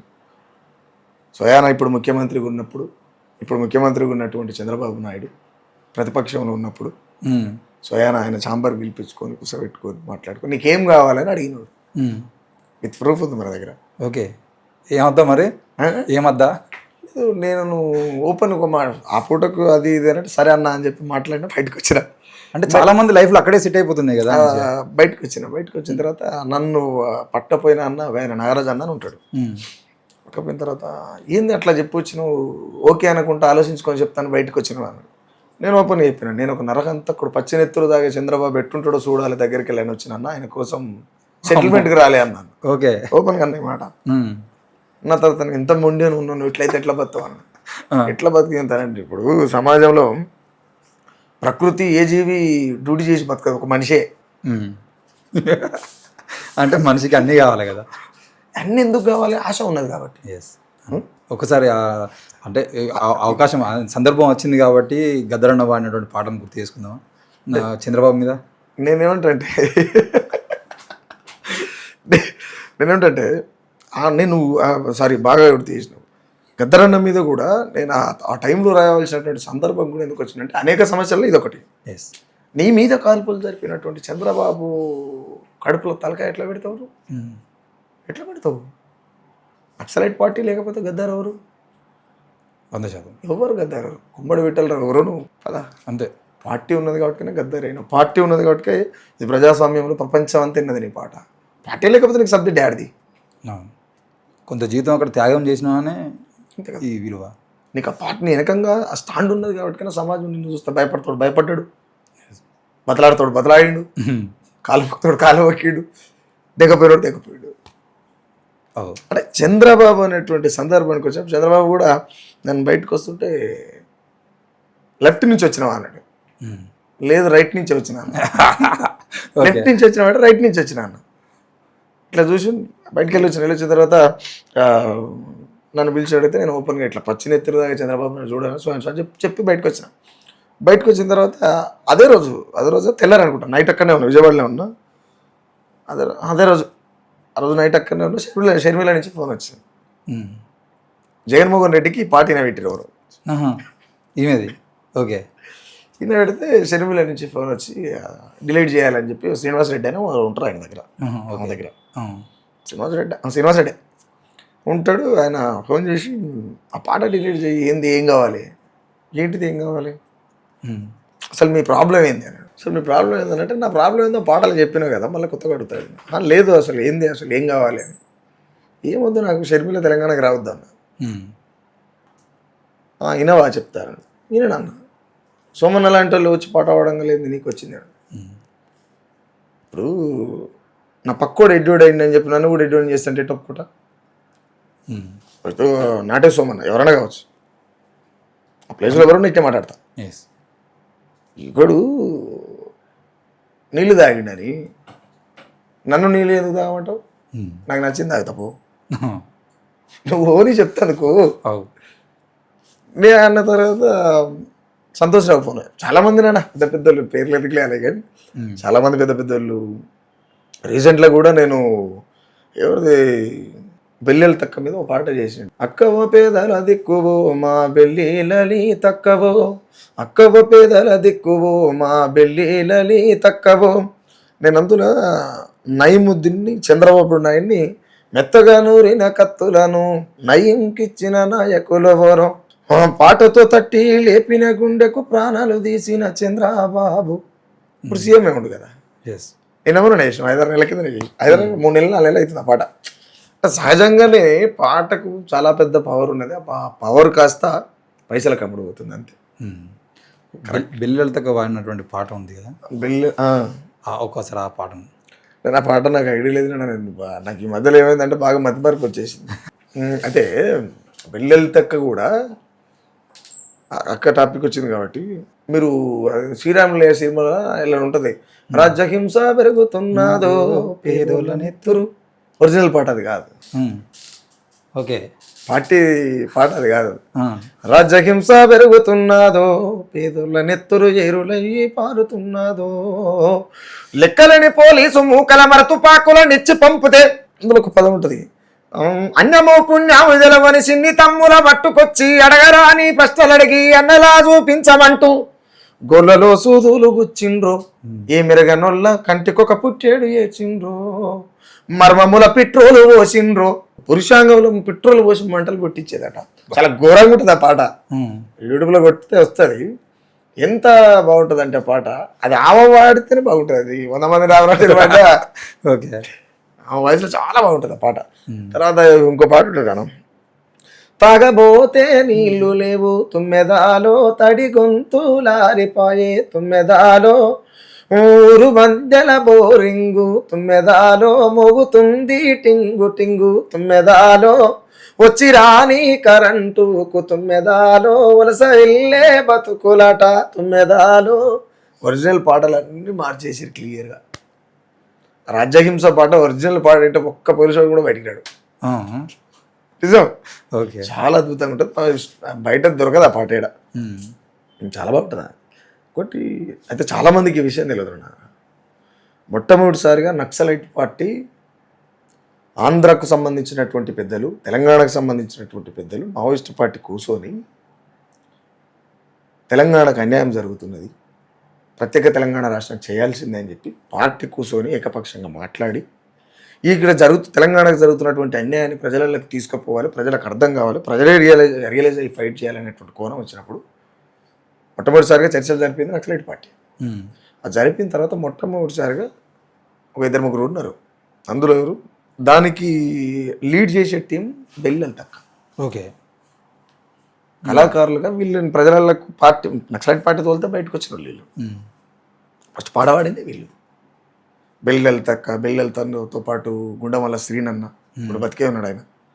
తర్వాత బోయపల్లి రంగన్న, ఇంకో అన్న ఏదో ఉంటారు. మొత్తం 8 మంది 9 మంది వాళ్ళు. రంగన్న అంటే మీరు నల్గొండ? ఓకే. బెల్లెలతక్క ఇప్పుడు పనిచేసింది ఆయన. అప్పుడు పార్టీ పంపిన టీంలో ఆయన కూడా ఉండు. ఓకే. ఎప్పుడైతే బెల్లెలతక్కని చంపిర్రో కేవలం పాట నాపడం కోసమే. బెల్లెలతని చంపిన తర్వాత వీళ్ళంతా చెల్లా చెదరైపోయి. ఎందుకనంటే ప్రాణం ఇవ్వడం అంటే ప్రమాణం చేసినంత సుతారం కాదు కదా. దాంట్లో బాగా ఎక్కడో అక్కడ వెళ్ళిపోయారు కాదు. బెల్లెలతక్క ఇన్సిడెంట్ జరిగిన తర్వాత ఇప్పటికీ కూడా సమాజంలోకి వచ్చి పాట వాళ్ళు లేని వాళ్ళు ఆమెతో పాటు ఉన్నోళ్ళు కొంతమంది, అందరిని అన్నికలేదు కానీ కొంతమంది. బెల్లెలతక్క పాట అసలు యాక్చువల్గా మా పార్టీ మనిషి అని కూడా కొన్ని తెలియదు. మొట్టమొదటిసారి తెలంగాణ కోసం పాటలు పాడమని పంపింది నక్సలైట్ పార్టీ. ఇప్పుడు ఏం చెప్తావు, తెలంగాణ కోసం ఫస్ట్ నేను పాట రాసినాను ఒక ఆయన చెప్తాడు, ఫస్ట్ నేనే వాడినాను ఒక ఆయన చెప్తాడు, ఏ పాటకి సింటి సెట్ కింద కూర్చొని రాసిన అన్ని మాటలు చెప్తారు. అసలు పంపింది నక్సలైట్ పార్టీ. ఓకే. అంటే రెడ్ స్టార్ సుక్కరామ నరసయ్య గారికి నచ్చినటువంటి ఎర్రజెండా పాట ఏంటిది? ఎర్రజెండా ఒక్కటని ఏం చెప్తున్నారా? ఎర్రజెండా పాట అంటే పాటే కదా. ఎర్ర జెండా గుండెల్లోనే ఒరిగిన వాళ్ళురా, పోరాటాల జెండానే ముద్దాడిన వాళ్ళురా, పోరాటాల జెండానే ముద్దాడిన వాళ్ళురా, కమ్యూనిస్టు వీరులోయమ్మ పోరాటాల ధీరులోయమ్మ, ఎర్ర జెండా గుండెల్లోనే ఒరిగిన వాళ్ళురా, పోరాటాల జెండానే ముద్దాడిన వాళ్ళురా, 1 2 100 వేలై కాలే కడుపున కలిపోరై జీవితాలతో ఆటలు వాడే యాజమానులనెదురొడ్డిన వాళ్ళు, ఎర్ర జెండా గుండెల్లోనే ఒరిగిన వాళ్ళురా, పోరాటాల జెండానే ముందాడిన వాళ్ళురా, చేతిల కంచం సంకన బిడ్డ ఊరువాడతో కదిలిన వాళ్ళు, ఆకలి ముందు దోపిడి కోటను కూలిపోవుట ఖాయమన్నోళ్ళు, ఎర్ర జెండా గుండెల్లోనే ఒరిగిన వాళ్ళురా, పోరాటాల జెండానే ముద్దాడిన వాళ్ళురా, పోరాటాల జెండానే ముద్దాడిన వాళ్ళురా. ఇప్పుడు చాలా బాగుంటుంది. కమ్యూనిజం అంతా అర్థమవుతుంది. బెల్లెలతక్కను గుర్తు చేసుకున్నాం, సాంబశివుని కూడా ఒకసారి గుర్తు చేసుకునేటువంటి ప్రయత్నం చేస్తే బాగుంటుంది. అన్నవై ఏకే గన్నువై నువ్వు అడవిలో ఉంటేనే బాగుండే. నిజంగా సాంబశివుడు అన్న పార్టీలు ఉంటేనే బాగుండే. అంతే ఓపెన్గా అంటే ఈ మాట అంటే ఎందుకు చాలా మంది కొంత బెరుకు కొంత భయం ఉండొచ్చు. బట్ నాకు ఇలాంటి ఇబ్బంది లేదు. ఎందుకంటే వాస్తవమే చెప్పాలి కాబట్టి చెప్తున్నా. అన్నవై ఏకే గన్నువై నువ్వు అడవిలో ఉంటేనే బాగుండే, సాంబశివుడా నీ పేరు వింటే సర్కారుకే ఉత్సగారేదే, సాంబశివుడా నీ పేరు వింటే సర్కారుకే ఉత్సగారేదే, దొంగ నేతల సోపతి ఎట్లా కుదిరేనో నెత్తుటి మడుగుల ముంచిండ్రే, దొంగ నేతల సోపతి ఎట్లా కుదిరేనో నెత్తుటి మడుగుల ముంచిండే, త్యాగాలతో అను వదిలినందుకే ప్రజల బలం వస్తుందే. అంటే ఎక్కడ ఉండేటోడు ఆడ ఉంటేనే దాని మజా ఉంటుంది నాన్న. ఎందుకంటే 100 మంది సైన్యానికి ఒంటి చేతితో సమాధానం చెప్పేటువంటి సాంబశివుడు, AK-47 గొర్రెల కాసుకుంటా బతికినటువంటి సాంబశివుడు, దళాలను మెయింటైన్ చేసి రాష్ట్రానికి కార్యదర్శిగా కావడం అంటే ఆశామాష అయినటువంటి మాటలు కాదు.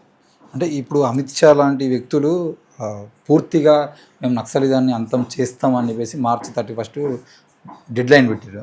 నిన్న కూడా మల్లోజుల ఆయన మొత్తం 60 మందితో తుపాకులతో లొంగిపోయిన పరిస్థితి, నెక్స్ట్ కూడా అందరూ అదే పరిస్థితికి వస్తారేమో అని చెప్పేసి మాట్లాడుతున్న పరిస్థితి చూస్తూ ఉన్నాం. ఈ క్రమంలో మీరు చెప్పండి, నిజంగా నక్సలిజంకి అంతం ఉంటుంది అంటారా? నేను విషయం చెప్పాను నాన్న, రూపం మారుతుండొచ్చు, రూపం మారుతుంది, ఐడియాలజీ ఆడిపోదు. ఎందుకు ఎట్లా పోతే ఇప్పుడు నేను ఏమంటే తుపాకీ పట్టుకొని అడవిలో పోతే క్రైమ్ అయినప్పుడు ప్రజాస్వామ్యబద్ధంగా ఇండియన్ కాన్స్టిట్యూషన్ ప్రకారం తుపాకీ పట్టుకుంటే క్రైమ్ అవుతుంది అని చెప్పి రాజ్యం అంటుంది. బట్ రాజ్యమే క్రైమే.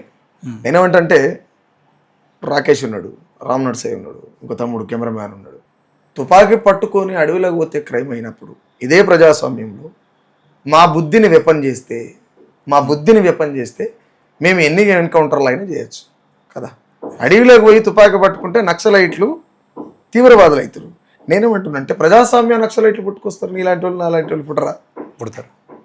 నేను అన్నలకు కూడా ఒక మాట అయితే ఏం చెప్తా, అడవిలో చనిపోయే కంటే కూడా బట్ మేము వాళ్ళని రమ్మని చెప్పే అంత పెద్దోళ్ళు మనం కాదు, అది సాధ్యపడదు.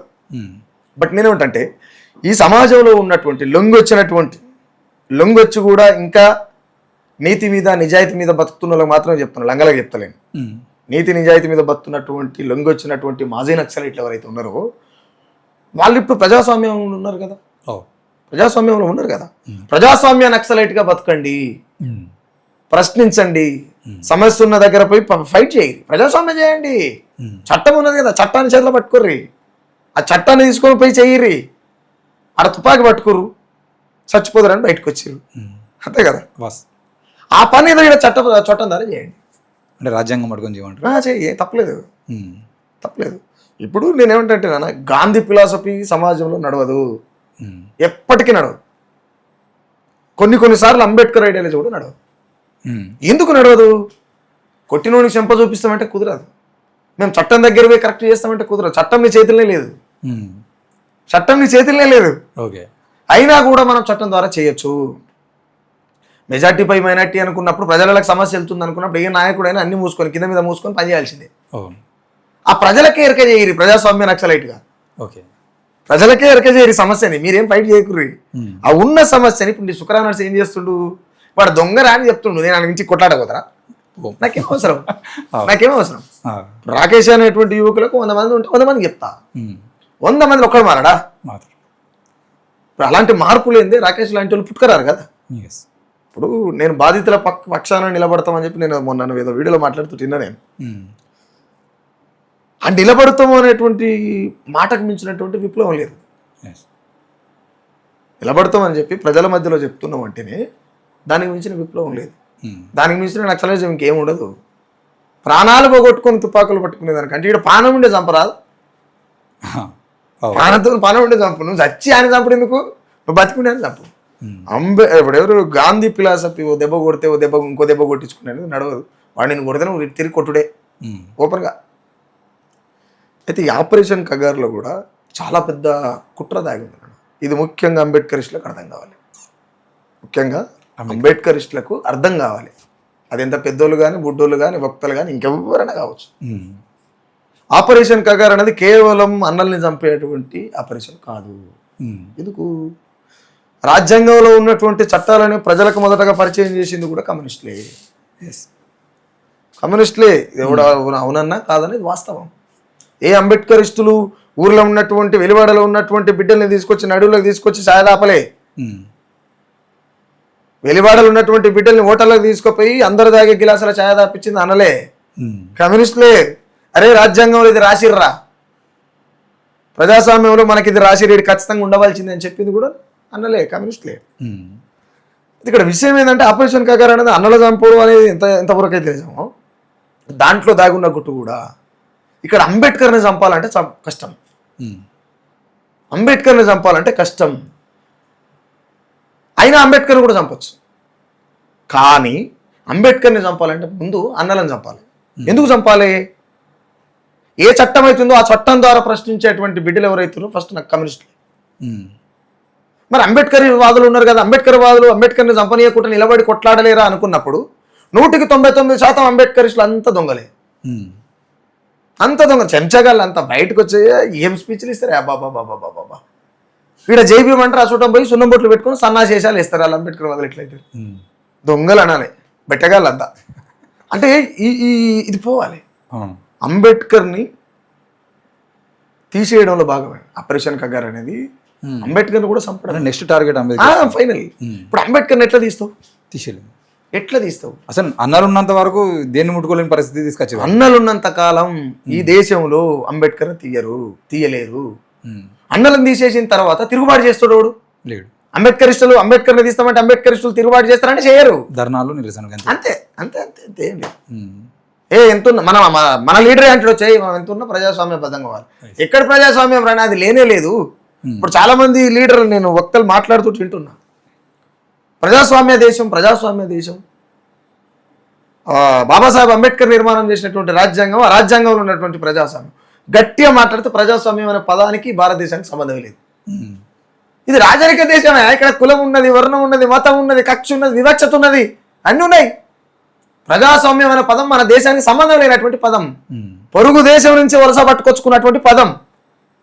ఈ రాజరిక దేశంలో రాడికల్స్ అనేటోళ్ళు లేకపోతే ఇప్పటికీ మన తల్లుల రొమ్ముల మీద బట్టు ఉండకపోయేది, ఉండకపోయేది తమ్మి ఓపెన్గా. అవును, ఇదే అంబేద్కరిస్టులు చట్టాలు రాసిండు, కానీ చట్టాలు ఎంతమందికి తెలుసు ఇప్పటికీ? పోనీ ఈ నక్సలైట్లు ఇదంతా వదిలిపెడదాం, ఇప్పటికి ఉన్న వాళ్ళకి ఎంతమందికి చట్టాలు తెలుసు? అన్ని తెలిసిండు కూడా వాడు పోలీస్ స్టేషన్కి పోతే చెప్పులు ఇవతలు ఇట్టు లోపలికి పోతాడు. ఆడు కుసోమన్న దాకా ఇటు కూసోడు. ఏం బతుకులు రేపు బతుకు, పనికి మేల బతుకులు. ఎవడన్నా మన లీడర్ ఎవడన్నా తప్పు ఒప్పు చేసి ఎవడన్నా పోయినట్టే మన లీడర్ చెప్తాడు, సార్ కాడికి పోయి నమస్తే పెట్టుకో, సార్ ఏదో అడిగిండి ఇచ్చిరాపో. వీళ్ళు అంబేద్కర్ వాదులు. వీళ్ళ మీద పాట రాస్తారా? ఇడిచిపెడతానా? అట్లా ఇడిచిపెట్టలేనమ్మో. మ్యాక్సిమం మన కట్ల పడితే మాత్రం ఇడిచిపెట్టవని ఓపెన్గా. కాబట్టి ఆపరేషన్ కగార్ అనేది కూడా అంబేద్కర్ని తీసేయడమే. అంబేద్కర్ని తీయనీకి లేదు. ఈ మధ్యకాలంలో నేను అక్కడక్కడ వింటున్నాను, అది కరెన్సీ నోటు మీద అంబేద్కర్ని పెట్టాలి, అంబేద్కర్ని పెట్టాలని ఒక చర్చ వింటున్నాను నేను అక్కడక్కడ. ఈ చర్చ కూడా నేను ఎందుకు చెప్తున్నా అంటే, అంబేద్కర్ని పెట్టడం అనేది సాధ్యం కాదు. ఎందుకు సాధ్యం కాదు? అంబేద్కర్ని వన్ టైం పెట్టినామంటే తీయనికి లేదు. తీయనికి లేదు, ఇంకా 200 ఏళ్ళు అయినా సరే తీయనికి లేదు. గాంధీని తీసేయచ్చు. గాంధీ సంఖ్య ఎంత? గాంధీ వాళ్ళంతా చెంపకూడతో చెంప చూపించు, వాళ్ళు ఫైట్ చేయరు కదా, ఫైట్ ఏం చేయరు కదా, తీసేయచ్చు. తీస్తాం, మరి ఎవరిని పెడతాం? అంబేద్కర్ని పెడతాం. కానీ అంబేద్కర్ని పెడితే మేము ఎప్పటికీ తీయలేము. కానీ రాజ్యంలో జరుగుతున్న కుట్ర ఏంది? రాముని ముద్రించాలి కరెంటు నోట్ల కరెన్సీ మీద అనేటువంటి ఒక పెద్ద కుట్ర. రాముడు ఎవరయ్యా అంటే బీజేపీకి ఓట్ బ్యాంక్. రాముడు ఎవరయ్యా అంటే బీజేపీకి ఓట్ బ్యాంక్, అంతే. మోడీకి ఏం తెలుసు? రాముడు తెలుసు, రాముని చేతిలో ఉన్న బాణం తెలుసు. ఓకే, మోడీకి ఏం తెలుసు? రాముడు తెలుసు, రాముని చేతిలో ఉన్నటువంటి బాణం తెలుసు. ఆ మోడీ కంటే కూడా ఇక్కడ ఉన్నటువంటి కేసీఆర్ ఒక కోటి వాళ్ళు నయం, కోటి వాళ్ళు నయం. ఎందుకనంటే ప్రజలకు ఉన్నటువంటి సమస్యలు, కులాలకు ఉండేటువంటి కట్టుబాట్లు, ఎవరి వాళ్ళ కట్టుబాట్లు ఉన్నాయి. కానీ మోడీ ఏమంటుండు? నువ్వు సగటు మనిషి తినేటువంటి తిండి మీద కూడా ఆంక్షలు ఉన్నాయి. ఇక్కడ సగటు మనిషి తినేటువంటి తిండి మీద ఆంక్షలు ఉన్నాయి. నేను తినేటువంటి ఆహారం మీద నీ పెత్తనం ఎట్లుంటుంది? ఎట్లుంటుంది? ఏ లెక్కతో ఉంటుంది? ఉండకూడదు కదా. అలాంటి వివక్షతలతో కూడుకున్నటువంటిదే బీజేపీ పార్టీ. అంటే వాళ్ళు అంటుంది ఏంటంటే, మేము హిందువులంతా ఐక్యమైదాం అనడంలో తప్పేమున్నది అంటారు. నువ్వు హిందువులు ఐక్యంగా ఉండడం తప్పేం లేదు. నీ ఐక్యత కోసం పక్కలను చెప్తావు. పోనీ హిందువులు అంటే ఎవరు? నాకు ఇక్కడ అర్థం కాలేదు రాకేష్. ఎవరు హిందువులు? మీకు తెలిసింది చెప్పండి. వాళ్ళు చెప్తున్నది అయితే క్లియర్గా, ఎవరైతే ఇక్కడ పుట్టిర్రో, ఇక్కడ పుట్టిన వాళ్ళు హిందువులు, వీళ్ళందరినీ మత మార్పిడి చేస్తున్నారు కాబట్టి వేరే మతాల్లో పోతున్నారు. నిజానికి వీళ్ళంతా రాముని వారసులు అని చెప్తున్నారు. మతం మారడానికి కారణం ఎవరు? దాన్ని వాళ్ళు ఒప్పుకోరు కదా. పోనీ వాళ్ళు ఒప్పుకోకునేవే. హిందువులు అంటే ఎవరు? నేను ఇది సమాజాన్ని అడుగుతున్నా, బీజేపీని అడుగుతున్నా, నా ఎదురుగా కూర్చున్నా రాకేష్ కూడా అడుగుతున్నా. హిందువులు అంటే ఏ కులాల వాళ్ళు? అసలు హిందువులు అంటే ఎవరు? హిందువులు అంటే ఎవరు అనే దానికి వాళ్ళ దగ్గర సమాధానం ఉండదు. ఇప్పుడు కంచాయిల లాంటి మేధావి రాసినటువంటి నేను హిందువుని ఎట్లయితే అనే పుస్తకానికి కూడా వాళ్ళ దగ్గర సమాధానం ఉండదు. కానీ రాయడం తప్ప అంటారు వాళ్ళు. మేము హిందువులం కాదు అంటే, హిందువులకు సంబంధించినటువంటి అంశం ప్రశ్నిస్తే ప్రశ్నకు సమాధానం లేదు. ఇప్పుడు సుఖరాం నర్సయ్య గారిని ఇంతవరకు కడిగేసి దీనికి సమాధానం చెప్పండి అంటే వాళ్ళ దగ్గర సమాధానం ఉండదు. నువ్వు ద్రోహి, నువ్వు హిందూ ద్రోహి, లేకపోతే నువ్వు పాకిస్తాన్ తీవ్రవాది, లేకపోతే నువ్వు అర్బన్ నక్సలైట్, ఇంకా నీకు దానికి తగ్గట్టు ఏ టాపిక్ ఉంటే దాని వాళ్ళు ఒకటి కామెంట్ పెడితే మీద వాళ్ళందరూ కాపీ పేస్ట్ బ్యాచ్ ఉంటుంది. వాళ్ళంతా హిందువులంతా ఏకమయుద్ధము, హిందువులంతా రాముని భక్తులను చేయాలని కుట్రలు. ఇప్పుడు కంచేల సార్లాడు ఇంకా వాళ్ళు మేము రాముని భక్తులం కాదు, మేము ఎల్లమ్మ భక్తులం అని చెప్పేసి, ఎల్లమ్మ వారసులం అని చెప్పేసి చెప్పినా కూడా ఇదంతా కాదు అని చెప్పేసి తీసుకురావడం కోసం వాళ్ళు ఇప్పుడు ఏ విధంగా అయితే ముస్లింలకు ఒకే దేవుడు, క్రిస్టియన్లకు ఒకే దేవుడు ఉన్నాడో మాకు కూడా రాముడు ఒక్కటే దేవుడు అనే కుట్ర చేసి రాముని కిందకి అందరిని తీసుకురావాలనే ప్రయత్నం కూడా చేస్తూ ఉంటారు. ఈ క్రమంలో వాళ్ళు ఏ ప్రశ్నకు సమాధానం చెప్పకుండా కాంట్రవర్సీ అయితే చేస్తూ ఉన్నారు. అది కామన్. ఇప్పుడు బైర్ నరేష్ విషయంలో జరిగింది అదే. అయ్యప్ప ఎలా పుట్టాడు అనే దానికి ప్రశ్నకు సమాధానం చెప్పారంట వాళ్ళు, చెప్పారు. కానీ అయ్యప్ప గురించి మాట్లాడితే మాత్రం మా మనోభావాలు దెబ్బతిన్నాయి. అంటే మా ఊర్లలో అంటుంటే నేను గద్దరన్న పాటలు కూడా ఉంటుంది. మా ఊర్లలో ముసలోళ్ళు అమ్మమ్మలు అంటుంటారు కదా, మొగోళ్ళు కలిస్తే పుట్టినటువంటి దేవుడు అయ్యప్ప అని అంటుంటారు. అది ఎంతవరకు అనేది మనం చూడలేదు. బట్ ఊర్లలో ఇంకా నానుడు ఉంది సమాజంలో. నేనేమిటంటే హిందువులు అనేటువంటి సబ్జెక్ట్కి వచ్చినప్పుడు ఈ దేశంలో ఎవడు హిందువు కాదు. అదొక రుద్దబడుతున్నటువంటి పదం. ఈ దేశంలో బ్రాహ్మణులు తప్ప ఎవరు హిందువులు కాదు. దళితులైతే అసలే కాదు.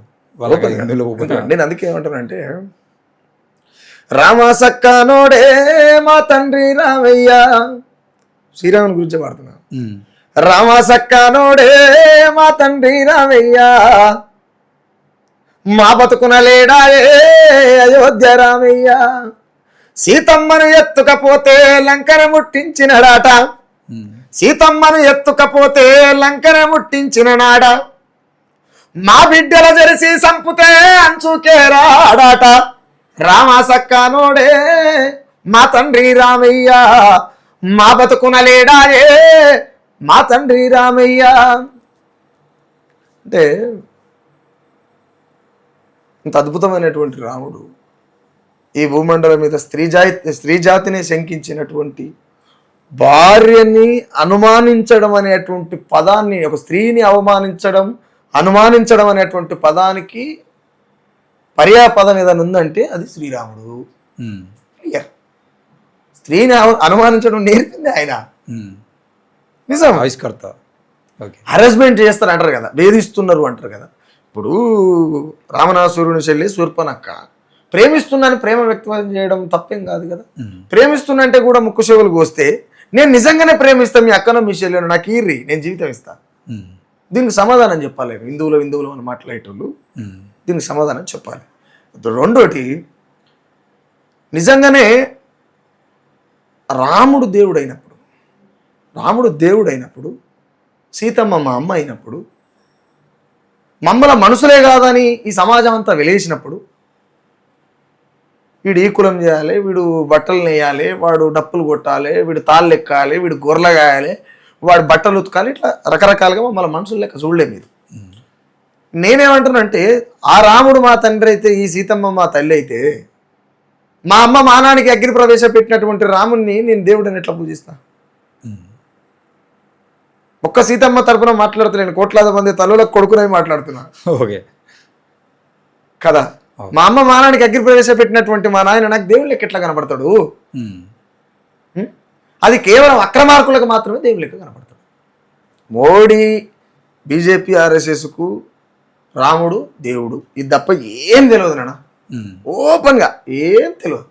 వాళ్ళకి తెలిసిందల్లా హింస తప్ప ఇంకేం తెలియదు. గాంధీని మొన్నటి దాకా కనుమరుగు చేయాలనేటువంటి ప్లాన్తో ఉన్నారు. గాంధీ జయంతులు చేస్తున్నారు. సాయుధ పోరాటానికి వాళ్ళకి సంబంధమే లేదు. ఒక్కనైనా చూపిరి, ఒక్కని సాయుధ పోరాట వార్షికోత్సవాలు చేస్తున్నారు. నిజాంతో కూడా మేము ఫైట్ చేసినాం అని చెప్తున్నాడు కాబట్టి ఏమనాలి? ఎవరికో పుట్టిన పిల్లని నా పిల్లని ముద్దాడేటువంటి క్యారెక్టర్ వాళ్ళకుంటే మనం ఏం చేస్తున్నాం? అది వాళ్ళ దౌర్భాగ్యం. అది మనం ఏం చేయలేం. ఎందుకేమిటంటే భారతదేశంలో పుట్టుడునే చేసిన తప్ప మనిషిని మనిషిగా చూడని మతాలదేమున్నది గొప్ప. నేను జంతువయ్యి జన్మించిన ఈ జగమే నా కాళ్ళు మొక్కును, నేను బండరాయినైనా భగవంతుడాని పూజిద్దురు. నేను వాళ్ళ రాయినై పుడితే నన్ను మొక్కుదురుగా, వాళ్ళ జంతువునైతే నన్ను మొక్కుదురు కదా.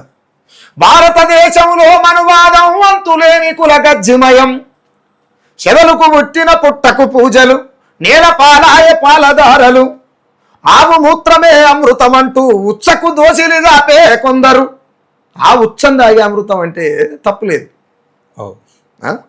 ఆవు ఉచ్చం దాగి అంటే నేను నాకు వచ్చే భాషలు చెప్తాను, నువ్వు ఇంగ్లీష్లో చెప్పమంటే నేను చెప్తాను. ఆవు ఉచ్చం దాగిన నోట్లోకి వెళ్ళి మల్లెలు రాలుతాయట, మంత్రాలు చదువుతాడట. మంచి నీళ్ళు తాగేటువంటి మాలంబాదీలను పట్టుకున్నట్టు చంపుతారా? ఆవు మూత్రమే అమృతం అంటూ ఉచ్చకు దోసిలి దాపే కొందరు, మైల బట్టిన జాతులు నీటిని ముట్టిన పాపమేనని కర్కశంగా నరికి సంపుతూ కత్తుల దాహం తీర్చుతున్నారు. ఈ దేశంలో ముట్టుడు తప్ప నాకు అర్థం కాదు. ఇలా హక్కుల కోసం కొట్లాడుతున్నటువంటి నాయకులు, క్యాడర్ కావచ్చు, లీడర్షిప్ కావచ్చు, వాళ్ళ హక్కుల కోసం కొట్లాడుతున్నారు అంటే దేశం విషయానికి వస్తే ఎంత ప్రేమిస్తారు దేశాన్ని? అంతే. బీజేపీ, ఆర్ఎస్ఎస్ ప్రేమిస్తున్నటువంటి జై భారత మాత అనేటువంటి పదంలో అంచనా కూడా వేయలేనటువంటి అంతులేనటువంటి స్వార్థంతో కూడుకున్నటువంటి అక్కసు ఉన్నది అందులో దాని వెనుక. ఓకే, మేము తల్లిని మేము ప్రేమించినట్టు మీరు ప్రేమించగలుగుతారా? అవుతుందా మీతో? కాదు కాదు, మనం మాతృస్వామ్య వ్యవస్థ వాళ్ళది పితృస్వామ్య వ్యవస్థ. మీరు ప్రేమించరు. ఎందుకు ప్రేమించరు? అమ్మ అనేటువంటి తనానికి అగ్ని ప్రవేశపెట్టినటువంటి రాముణ్ణి ఎలక్షన్లకు తీసుకొని వస్తారు కాబట్టి మీరు రామబంట్లు కదా భయ్, మీరు రాముని ప్రేమికులు కదా, మీరు రాముని బానిసలు కదా. గట్టిగా మాట్లాడితే మేము సీతమ్మకు బానిసలం. ఎందుకు? మమ్మల్ని అన్నది కాబట్టి. మా అమ్మకు అగ్ని ప్రవేశపెట్టినటువంటి తండ్రికి మీరు దోస్తుగాళ్ళు అయితే, లేకపోతే మీరు ప్రేమికులు అయితే, లేకపోతే ఆయన ఫిలాసఫీని ముందుకు తీసుకుపోయేటువంటి నాయకులు అయితే, మమ్మల్ని కన్నటువంటి సీతమ్మ తల్లికి మేము కొడుకులుగా మేము ఆమెను కాపాడుకోవాలి కదా. కాబట్టి ఈ దేశాన్ని మాకంటే ఎక్కువ మీరు ప్రేమించలేరు. మీతోనే అది కాదు.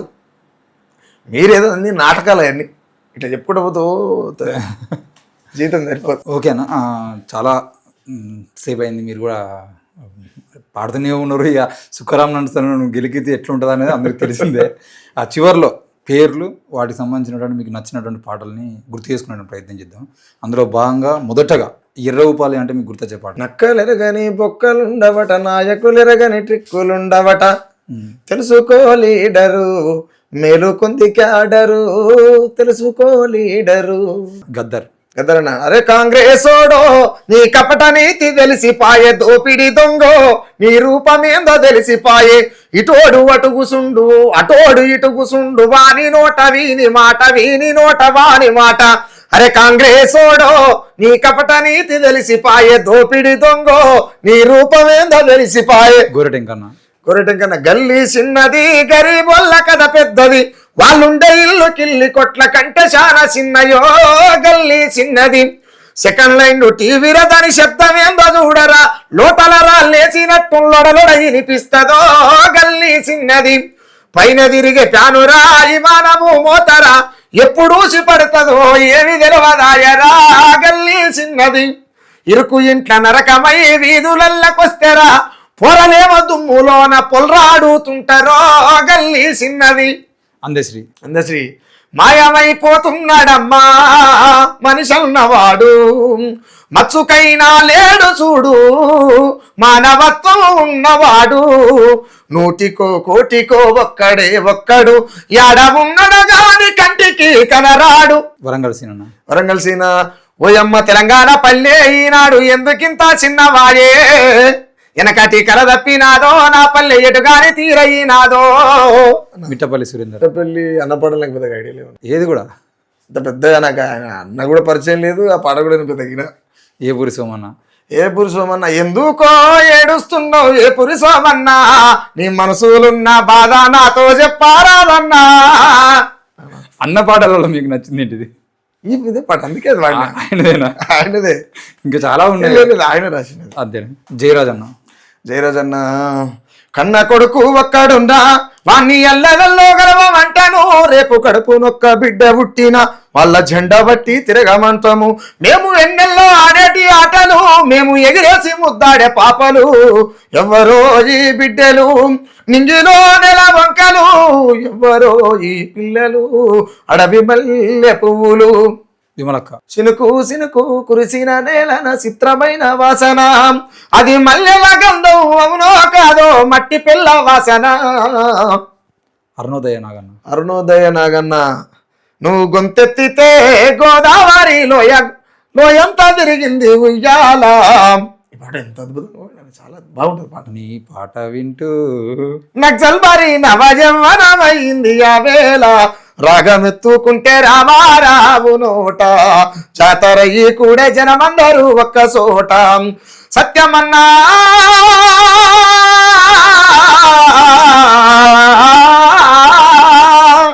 ఆయన రామారావు, అరుణోదయ రామారావు. ఇది రామారావు అని పాటే, అంటే నాగన్న వాడింది కాబట్టి.